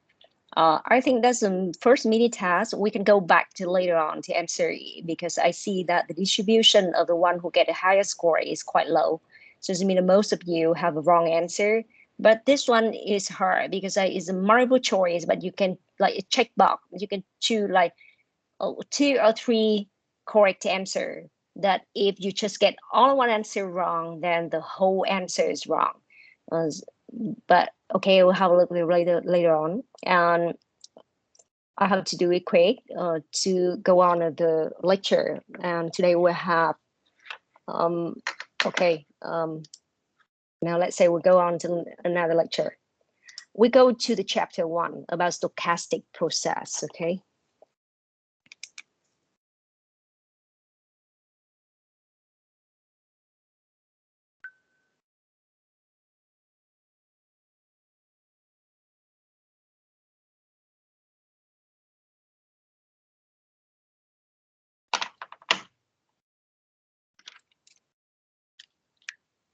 Điện tử truyền thông thì chương trình các chương trình gì. Ở đây thì cái viện điện tử truyền thông của chúng ta thì nó có một cái đặc thù tương đối là phức tạp, có nghĩa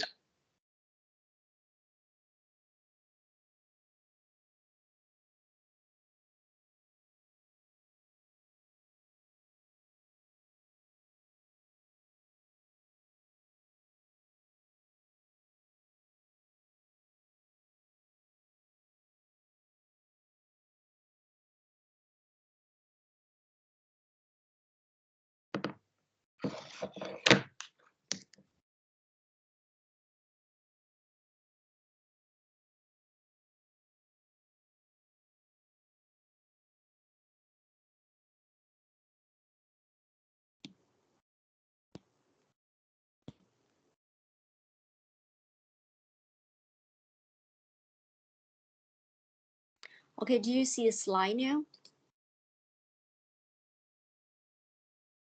Do you see a slide? Yeah? Okay. Yes. So, okay, we start. With chapter 2, we could say like chapter 1 is overview and chapter 2 is a stochastic process. But then we start with some definition, okay? Now the first definition is a random experiment.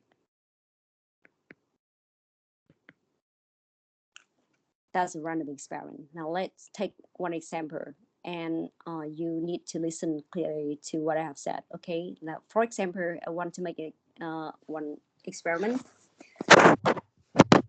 I will stand at the crossroad between Giải Phóng Street and Đại Cô Việt Street, okay? Now, standing in the crossroad, standing here. And what experiment that I'm doing is I'm counting how many vehicles that's passing by the crossroad. In how many vehicles? Will be like cars, trucks, or bicycle during 2 hours. From 10 a.m. to 12 a.m. Okay, and that's a crossroad. I stand in the crossroad from 10 a.m. to 12 p.m. in those 2 hours and daily. Daily that I can make experiment during 1 week, like from Monday to Sunday, or can do is in another week, like from Monday to Sunday too. And what I'm doing is that I'm counting how many vehicles are passing by that crossroad in those 2 hours, from 10 a.m. to 12 a.m. Okay, so that's one random experiment. And in that experiment, well, what's the characteristic of that experiment?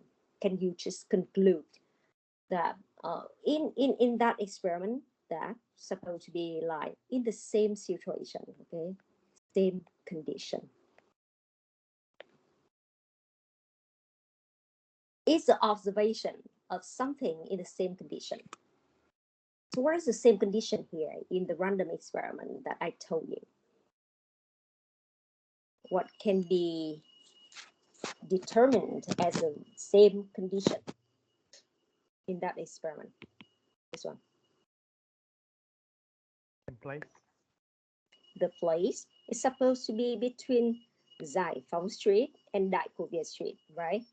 So the place is supposed to be the same place. What else? Time. Time. What is about time here? Because we have like 2 hours, we're sort of 10 a.m. to 12 p.m. You know, so it means that we have to observe, okay? Here, experiment is about observation. You observe something in your random experiment. You will observe the number of the vehicles, but you have to keep the place and the time the same. You have to observe in 2 hours. You have to observe not like any random 2 hours, but from 10 a.m. to 12 a.m. Not from 6 a.m. to 8 a.m. Okay. Of course, there is certain distribution like Poisson distribution that doesn't care about if it's 2 hours from 6 to 8 or from 8 to 10 a.m. It's the same. But not every distribution is like that. So it means that if you observe from 10 a.m. to 12, then it's supposed to keep the same. Not like Monday you study in 2 hours, and Tuesday in 3 hours, and Wednesday in 4 hours, or you can jumping from 10 a.m. to 12 a.m. and to 4 p.m. as such. Okay, so you have to keep the same condition. Is very important for random experiment, because why you want to study about something stochastically. Okay, so you want to see the behavior of a certain process or a certain system in the same condition. They have to keep everything fixed. So in the same way, like this one's carrying the number of vehicle, but what I can do is I can flip a coin. Okay, I can flip a fair coin and see that if the fair coin turn to head or tail. Okay, the count the number of the vehicle. Or you can flip the coin, a fair coin, and to see that it is head or tail. Okay, so that's a random experiment that you need to remember it. In that experiment, okay, when you count the number of vehicles, when you flip the fair coin, do you see, or are you sure, or do you know in advance what's going to be the result? No. No, of course, yes. You don't know that if the fair coin turns to be a tail or a head, or if you can calculate like 1,000 or 2,000 vehicles that passing by that crossroad. So you don't really know what the result. But do you know that the set of the result value? Do you know that the value is supposed to belong to a certain set? Can you predict it?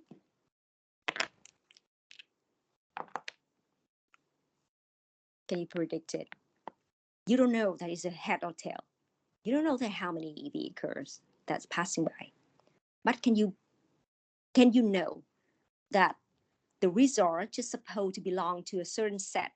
It's limited or bounded within a certain set or not, a range. Yes. Yes. For example, for the fair coin. Either tail or head. Yeah. The set of it, just either tail or head. You don't know what comes out, but you know it's just tail or head. Okay. And how's about the experiment in counting the number of vehicles?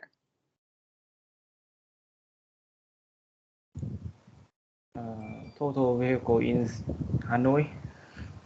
No, their total vehicle passing by a crossroad during 2 hours of time. A set of positive integer. Yeah, this can be 0 from 1 to positive infinity. It can be like that one. Of course, this one seems to be like somehow like mission impossible, but that's impossible in terms of probability, which is very small probability of it happening like positive infinity. But it happens. Right? In terms of mathematics, it happened there. It exists in the range. Okay. So we go to the random event.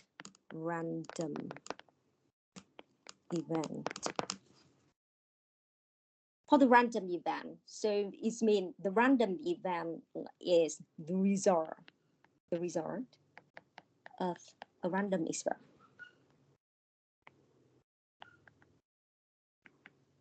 It's a result of a random experiment. This is called E, belong to a set omega.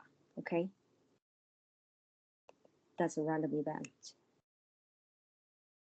And we have the random variable.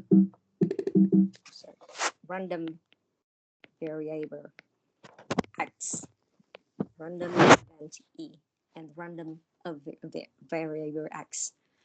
So the random variable X is a value that's vary according to the result of E. Okay, that's X is some value varying according to the result, the random event E.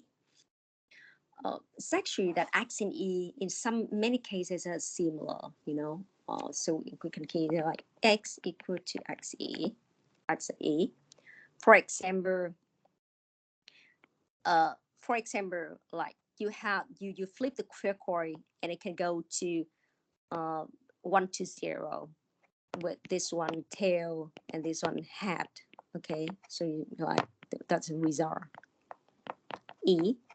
But you can have like maybe you can gain some point or some money like or money like $1,000 for this one or $5,000 for this one. So this one random X, this one result E.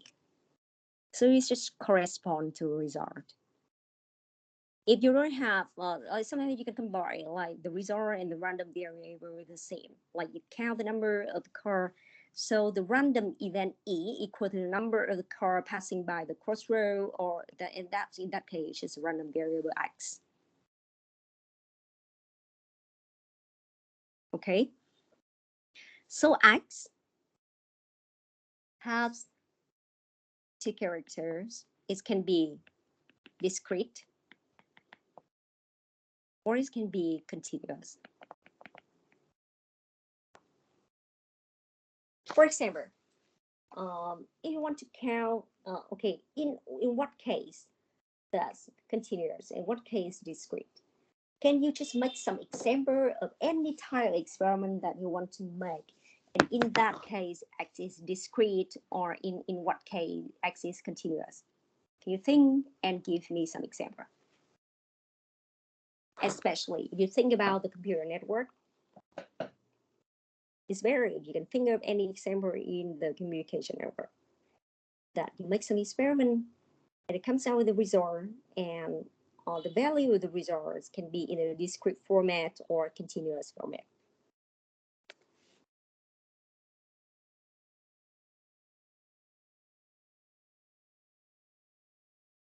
Anyone can do it?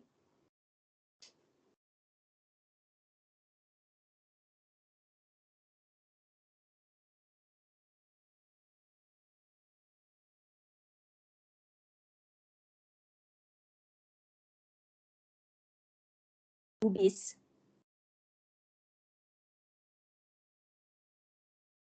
Ubis. Yes, teacher. Yep.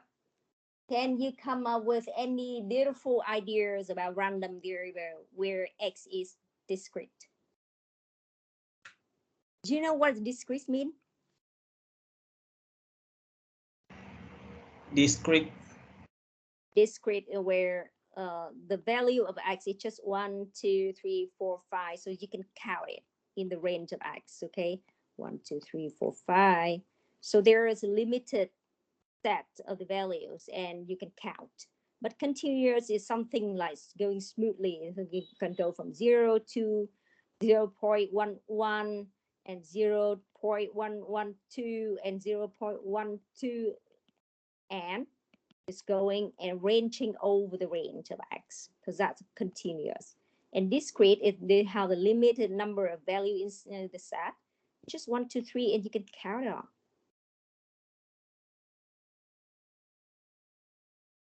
Okay, you get the point? Yes, what is the question? The question, can you come up with any experiment that has x which is discrete?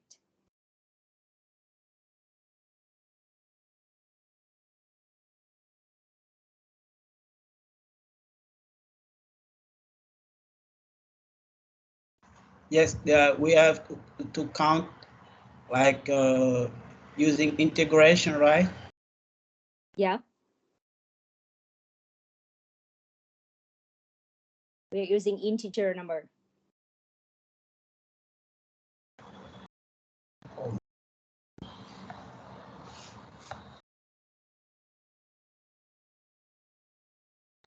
Yes, teacher, we have to count the x parameter by integrating from the beginning to the end, right? Here you don't really need to integrate anything. You just have, okay, so I think that maybe it's complicated for you to imagine. Let me go on. Now let's just take an example immediately, directly to the communication network. You have a router here. Router. Here you have transmitter. Here you have receiver, let's say. You just care about what's coming. Okay. That's packet. It's arriving to router. And you want to know like how many packets arriving to that router in a single second. You just count. Each packet arriving here is one event. And this is random event. This is random event that happen. Is arrive, and arrive. Okay. And you want to count how many packets over a second that arrive to such a router. Okay. So in that case, x is the number of packets over a second. That's a random variable.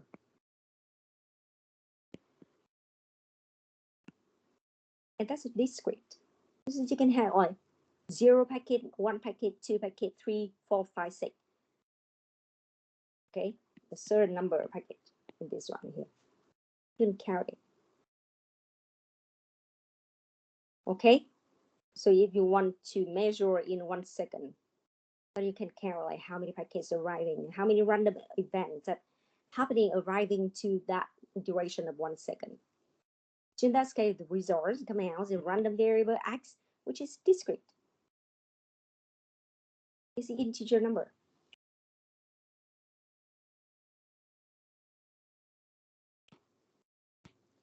And you have another one. You know that packets arriving like this one. It can be short or long. Because for the packet over the Ethernet packet, it can range from 0 to 1,500 bytes in size. The size of the packet ranging from this one. So it's going to be short or long. Okay. So what you measure, that you measure the start point of this packet until the start point of this packet, and again to the start point of this packet you have delta 1, delta 2, blah blah blah. Okay, and this delta is called packet intra-rate time.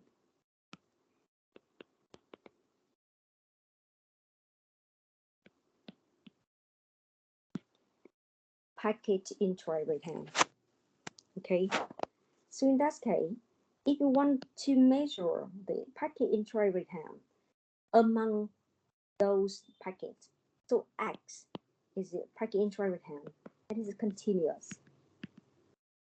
Everything relating to time is continuous because it can be 1 second. It can be 1 second, 1.1 second. It can be 1.12 second, and so on.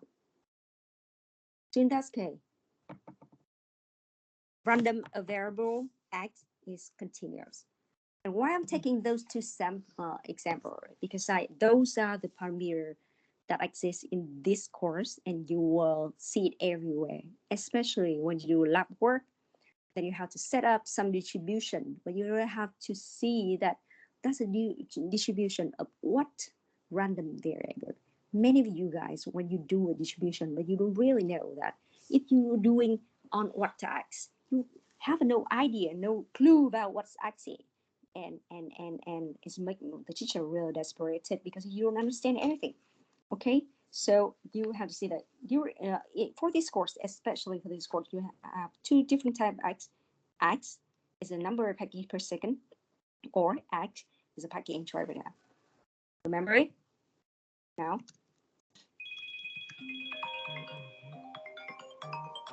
wait, hold on a minute, okay? Alo? Đúng rồi. Rồi.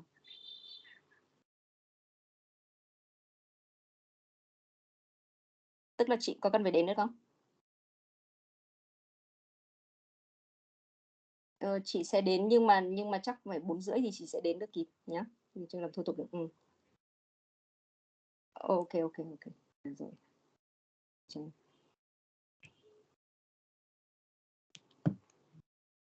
Okay, so you see that that's a 2 example of random variable, okay, for the random experiment. Just keep in mind it. Okay, so you have remember that you have a discrete random variable where you like if you want to count, you want to see the score of the student for you, the score, just 1 to 10, okay, so it can be or 1.5, 2, 2.5, but it's also considered as a discrete variable because you can count and there's limited number of the value. But for the continuous value is like many and many, so it's just like filling the full x-axis.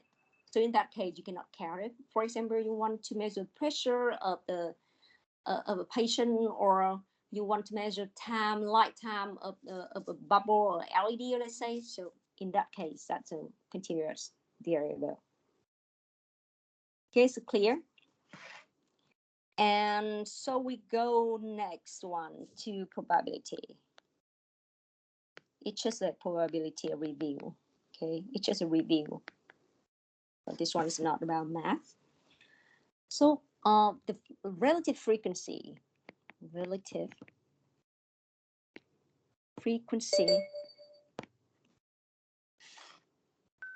of a random variable, of a random event.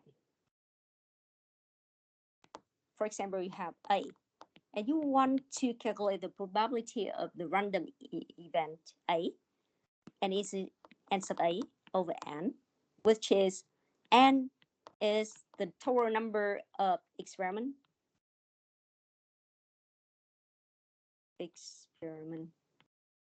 and this one is a number of times that A happen or A occurs. Okay, so want to calculate how many times that's the random variable occurs in the total number of experiment. Like for example, you repeat many times, but finally like over 1,000 times, you see that A happens in 3 times, so you have like 3 over 1,000.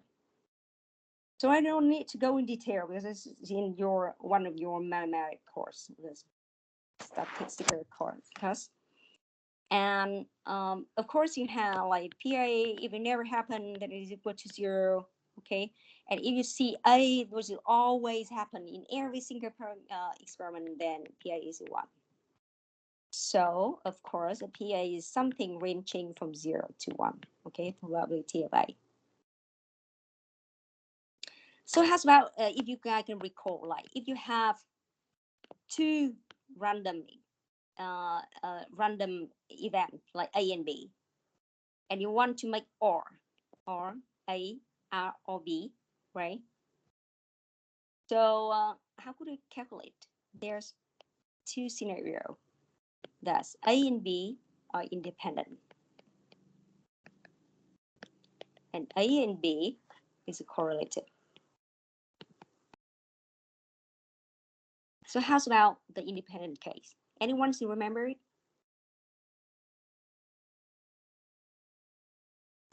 PA plus PB. Okay, is PA plus PB, right? So how's about this case?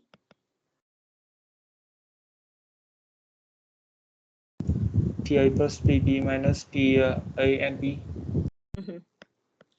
PA plus PB minus PA and B, right? And B. Okay, that one. So if we have to calculate that A and B and in independent one and correlated one, so what's going to be? Equal to PA multiplied by PB.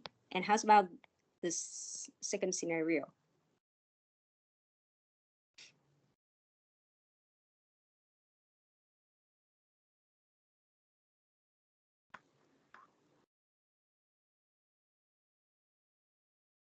Anyone remember it? It will. This formula will happen again when we calculate in exponential distribution later on. But you see that is PA multiplied with the probability of BP, but under the precondition that A happened. And in the same way, you have PB multiplied with A with the condition that A happens first.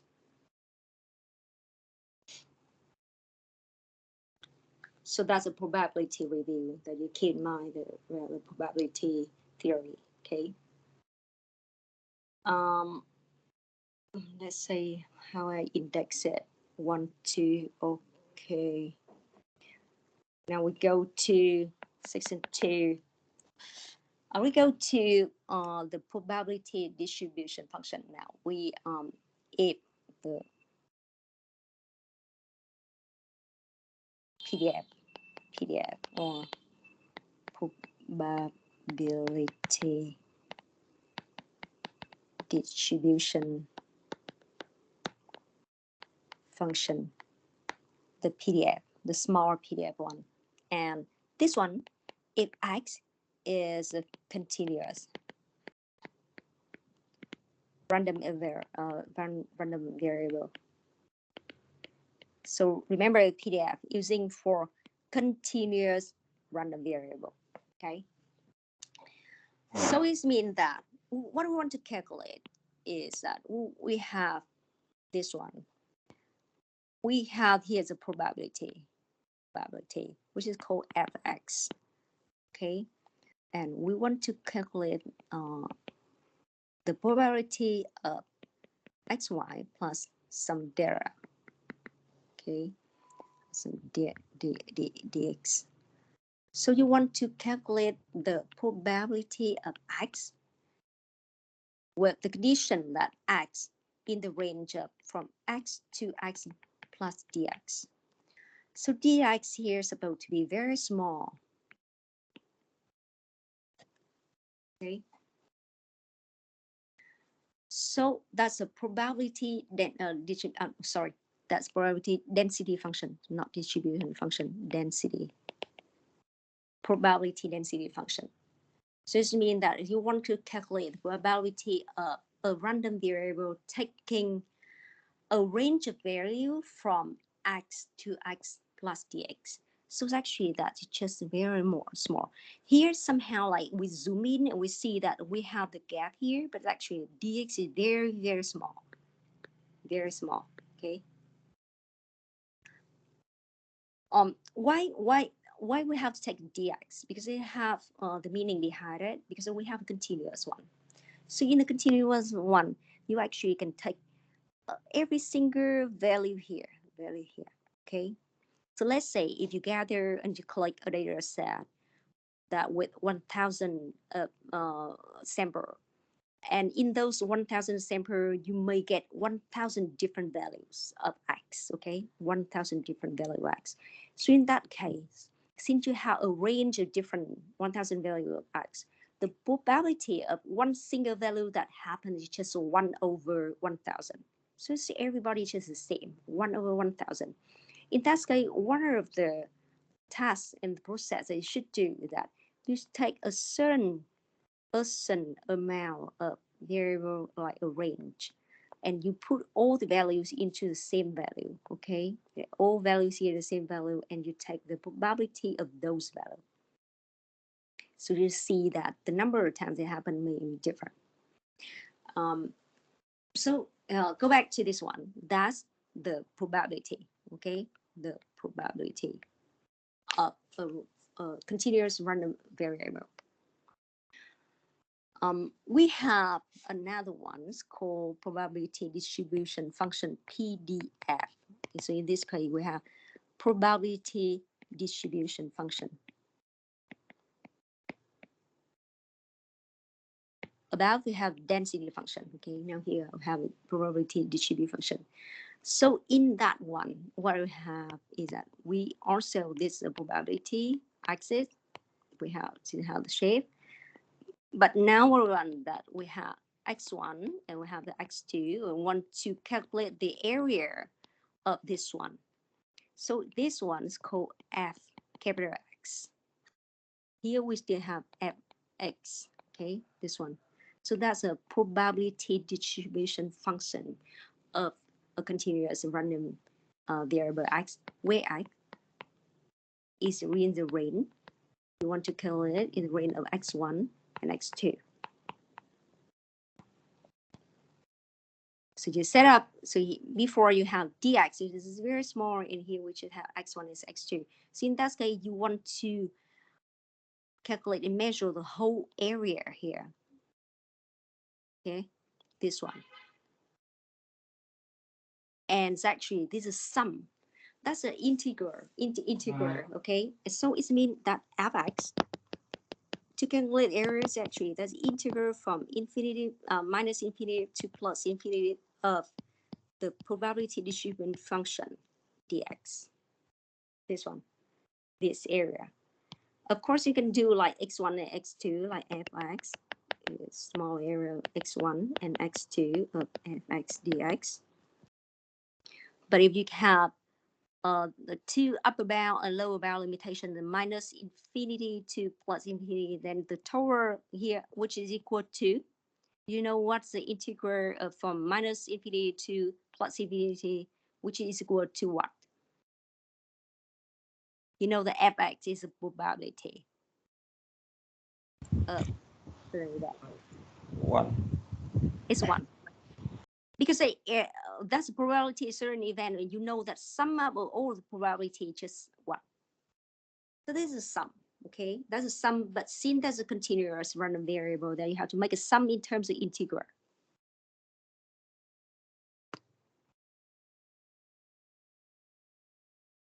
Okay, so that's for I is continuous one. And how about X is a discrete? For the discrete random variable one, how could we deal with it for the discrete random? So it's more straightforward. To calculate the probability of X that happened, it's just like X. That's it. This means that we want to calculate if the random variable X here equal to a certain X. Okay, and it can be sorry, this one with X is equal to 2K. Let's say you just calculate exactly where X is XE. But for the continuous one, you calculate from XE to some XE plus a small value here, dx. But for the discrete one, you just calculate straightly to if it equal to exactly XE.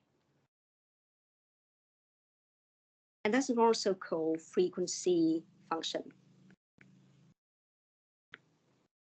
Similar to probability density function, okay?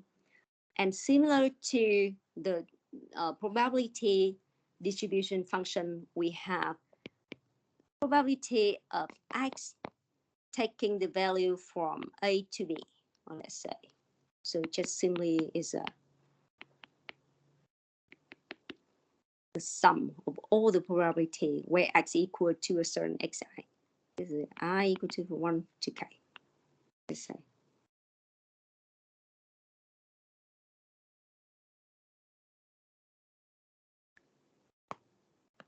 Okay.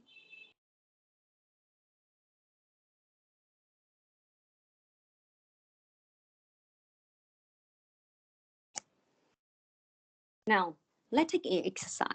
For this exercise, I didn't prepare the online test, but we can do together one exercise, okay? Let's say we want to transmit a message, one message of 5 bit, the message of 5 over an arrow prong channel. So I mean that channel has some arrow. It's not arrow free, okay? Provided the probability of sending 1 bit, of sending 1 bit with the arrow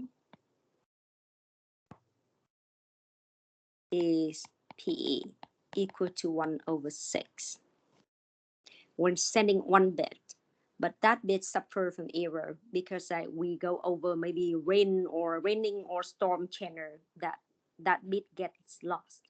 So in that bit get lost or distorted, we're saying that that's a error bit, an error bit, and the probability of that bit having that error is 1 over 6.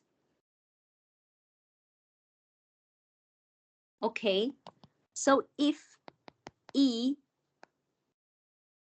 is the number of error bit, the bit with error in the received message. Okay, if we have E is a number of bits with error in the received message, because we're sending from transmitter to receiver over maybe a raining channel, let's say was storm, a lot of error. So we have the message with a certain like number 5 bits here, and we see also 5 bits with the error, and we know that E is a number of error in the receive message here, in the receive message over here. Okay.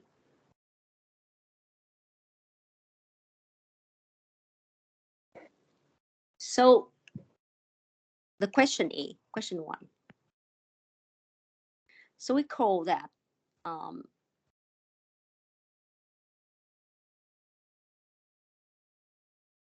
X is a random variable in that case. So we want to know that E belongs to a delta, omega. And can you define, question 1, what's going to be the omega? That how many values happen in those omega? And then we want to know that we want to calculate the probability of sending a message without error. Okay, so this means like E equal to 0 and sending E equal to 1, or X equal to 0, X equal to 1. So we have 0 error bit, we have 1 error bit, and we want to calculate X equal to 2 and X equal to until 5. Okay, so you guys, can you calculate like P X equal to 0 to P X equal to 5 in that case? And you draw out a histogram, okay? You draw out a histogram. Histogram looks like this one, okay? There's a probability that you calculated, and that's x. The number of arrow have how many value that you just put into this one. Okay, can you do it in 10 minutes, and then we'll go back to check how you do.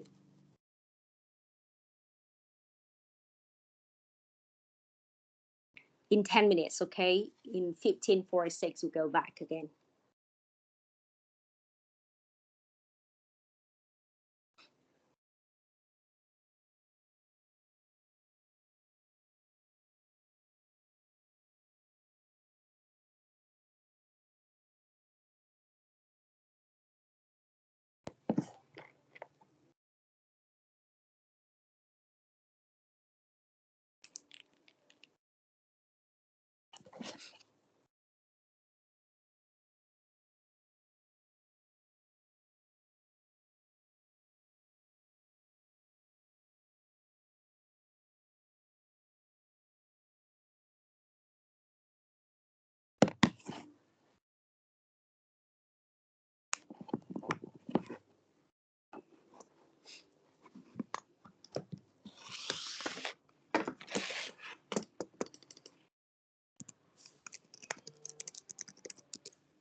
Okay.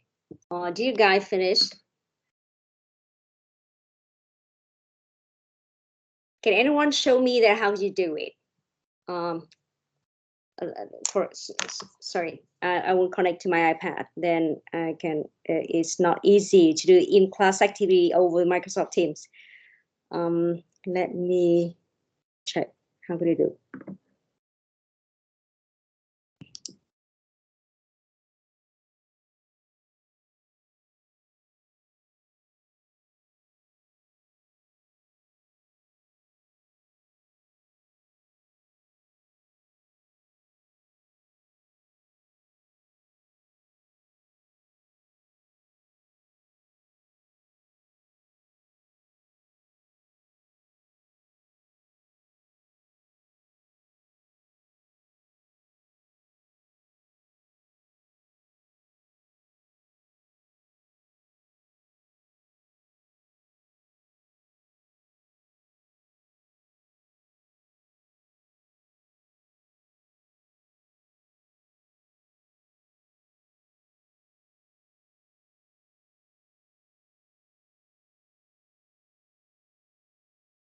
Can you rotate the picture? Okay, I'm taking the picture of Ngọc Minh, okay? Now let's say.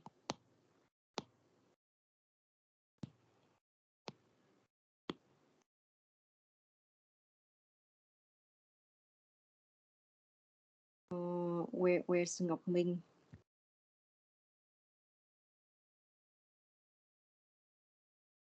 Do you see? Do you see my screen? Hello? Yes. Yes, yes. Okay. So this Ngọc Minh answer. Can you have a look? So instead of this, who will calculate it probability of x or e equal to 0, 1, 2, 3, 4, 5. And what he's calculating, Ngọc Minh, can you make a presentation of your own solution? Y is a 5/6 powers of 5. Can you show everybody how to do it?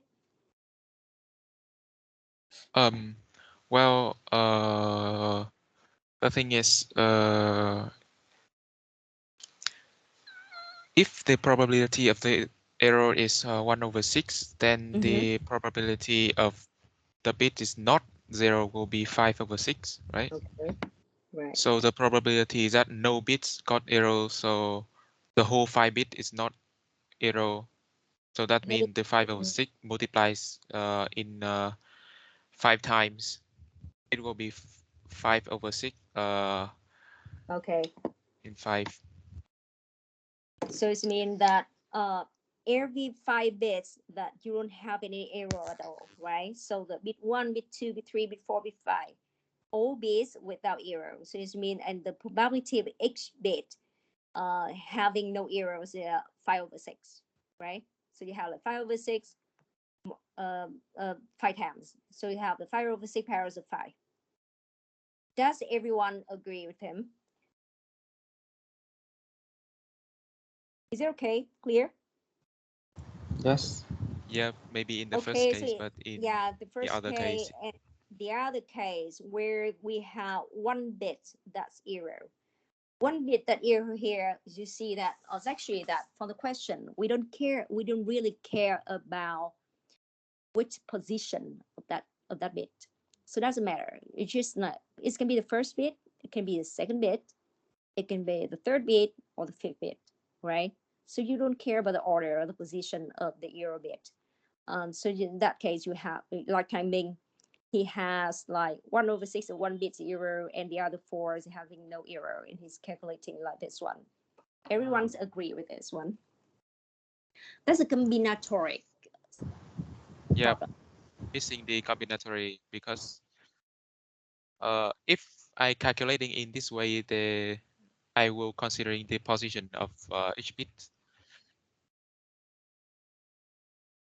Okay, but is it the position is like important here? I think because of the position is not important, so we have to use combination. Because if it is this way, then the total possible probability of this will not converge to 1. Everybody agrees with him?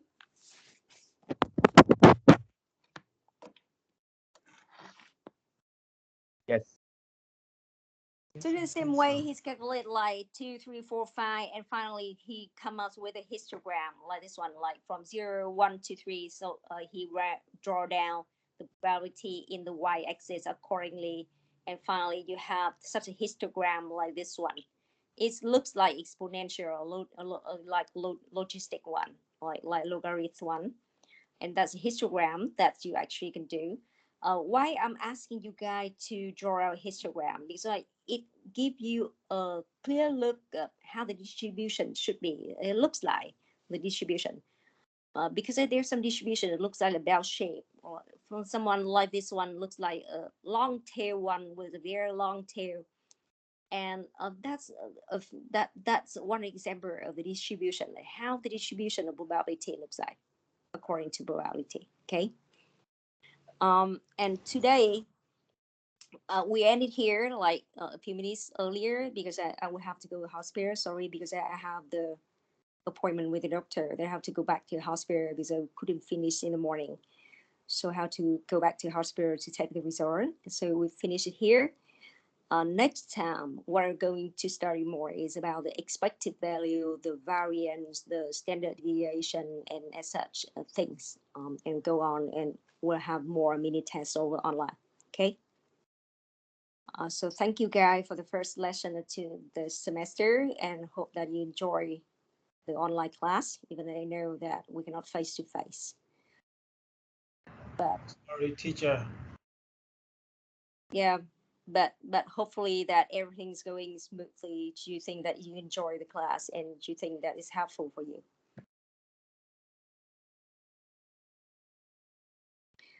Okay, so we ended the class here, and class dismissed, and thank you guys. Can you share the English book again? We don't have any access to it. Yeah. Oh, okay. Well, because actually they have English book, but that's a paper book. I will have a look into digital library and find out the English book for you. Actually, that I share the two books, but you couldn't access, right? Or what? We can only access the Vietnamese one, but not the English. Okay. I'll do it, but after maybe in the evening, okay? Because I have to rush to the hospital now. They're calling me. So and when I go back, then I will share for you. I just open up the accessible permit. Then you guys can access it. Yes, okay, thank you. Okay, thank you, guys.